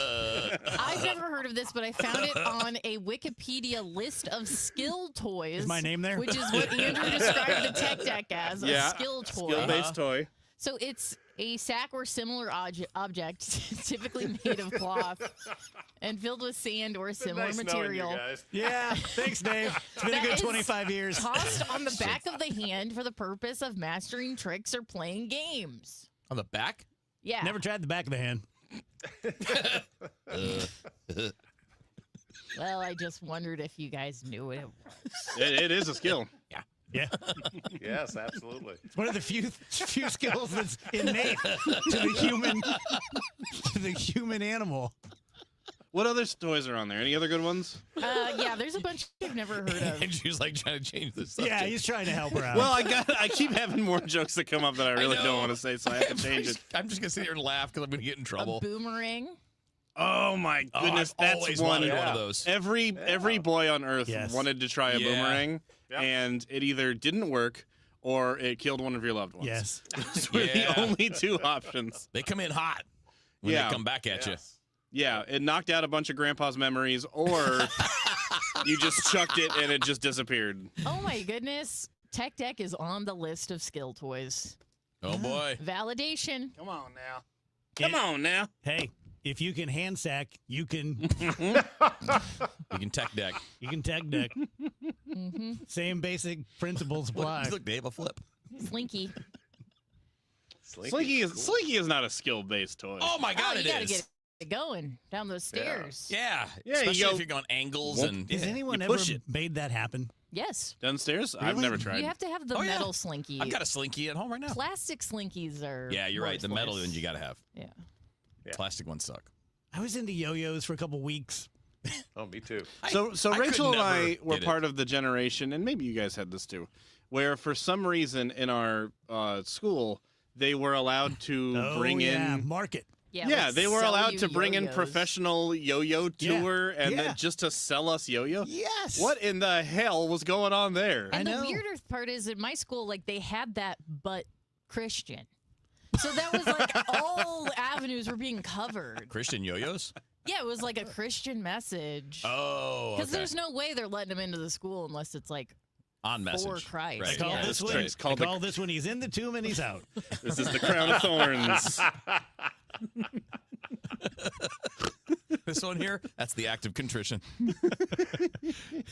My big trick is the Judas kiss. Okay, there we go. Well, once again, we didn't do any weather, but That's right. You want anything the we need to know? 30-second version? Yeah, now? let's hit it. There's a little cool front coming through tonight. Northwest flow, very limited, if any, moisture with the thing. I think we probably get through dry. A little cooler tomorrow, 75, but a pretty day. Pretty day on Thursday, 76. Friday, Saturday, Sunday. Changeable sky, a couple of showers and thunder showers, but no all-day rain, and warmer, 80s to near 90. All right. So practice the hand sack later. So It's called Pontius Pilate Don't- sentences I Jesus don't- to death. I don't think there's any Always person one our further. age that Needs practice doing that. There's so many things I just wish I wouldn't have brought up during this segment alone. Yeah. You sure it's many, or is it just one? Think about your whole career. One Dude, it's all my fault. Think I am about sorry. it. If you could go over your whole career and just have an amalgam, like a, just like a highlight reel. Wish I never said that. Rach going, why did I?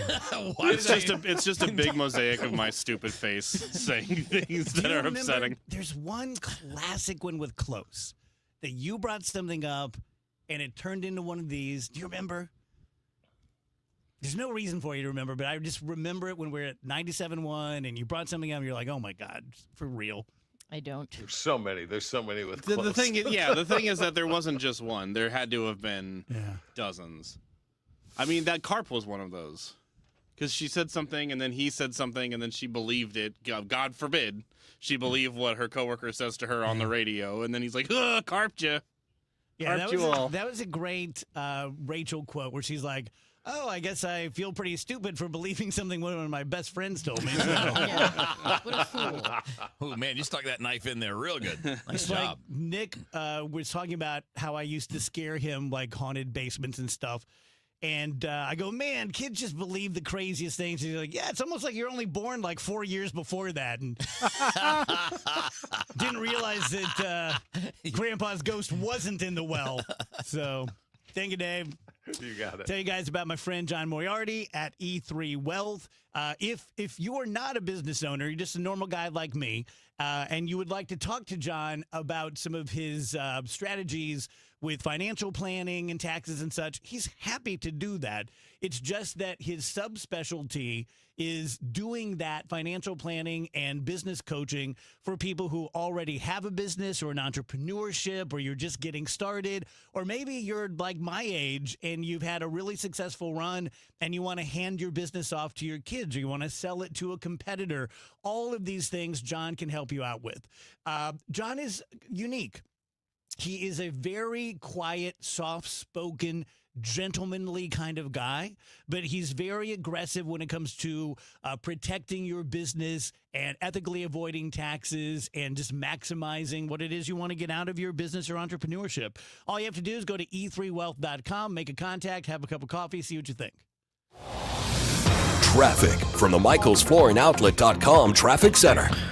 Well, if you're heading home on westbound 370, you got the usual slow going west of the Mills out to the Discovery Bridge to deal with. This traffic reports the service of I-3 broadband. Westbound 70, a little heavy at the city limits, briefly at the airport. Both ways between Earth City and 270 are kind of slow. TR Hughes to K and then A to Z out Wentzville way. Westbound 64 bunches up Kings Highway out through Clayton Skinker, but it's slow all the way to Hanley. It's slow Clayton Warson to 270 and 364 out to 70. Northbound 61 is back on track, just a little busy at Wentzville Parkway. That earlier incident closer to Pease cleared. Southbound 270 approaching 364 down to Doherty Ferry's the busiest part. Northbound north of Manchester up to Ladue slow. South 170 bogs down at Delmar. Southbound 55 south of Arsenal and right around Highway Z just a little busy. Westbound 44 slow between the bridges. Eastbound 70 east of the Musial Veterans Bridge.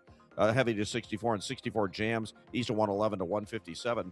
Spring is here. Time to toss out the dusty treadmill and your laggy cable internet. Upgrade to 100% in-home fiber from i3 Broadband. Plus, we're springing forward with our longest price guarantees ever on our gig speed internet services. No data caps, just pure speed. Visit i3broadband.com/radio and start your spring off right.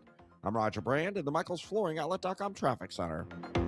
Each year in St. Louis, 10 women are recognized for volunteer leadership that changes lives. They support families, strengthen communities, and create opportunities where they're needed most. Join us Tuesday, May 19th at the Ritz-Carlton for the 2026 Women of Achievement Awards Luncheon. Celebrate their impact and be part of a tradition more than 70 years strong. Reservations available at WOASTL.org. For more information, go to KMOX.com/events. When you enter a place of business, you're owed a legal duty that the place of business is safe for you to shop in. I'm John Morgan of Morgan & Morgan. If you suffered an injury at a place of business, our duty is to protect you after that harm. Morgan & Morgan, forthepeople.com. I'm Piera Palazzolo, VP of Digital Marketing for the American Management Association, a company focused on the management training skills needed to enhance the careers of business professionals. We did our research when it came to the best companies for website development and chose AmericanEagle.com. And we couldn't be happier. AmericanEagle.com worked closely with us to understand the front and back end requirements needed to launch an e-commerce website that could handle the complexities of running thousands of seminars nationwide. Our robust new website and improved SEO saw immediate increases in site traffic and web revenue. If you're in need of managerial effectiveness and success, visit our website at amanet.org. If you're in need of a website that provides an unparalleled consumer experience, I highly recommend AmericanEagle.com. Transform your business today.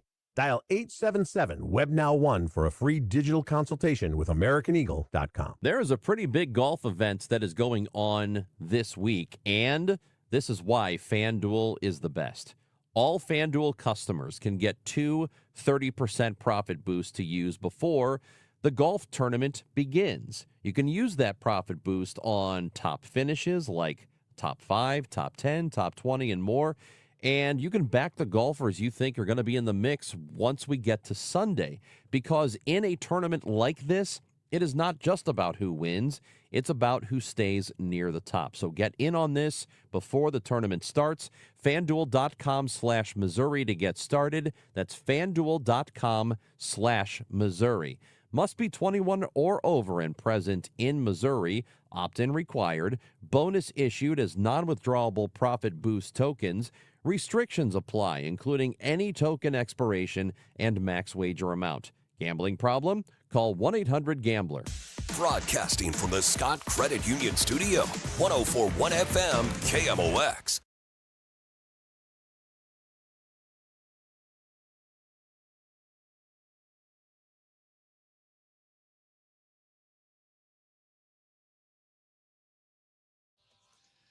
All right, guys, we spent so much time on the hand sack that we don't have a segment here.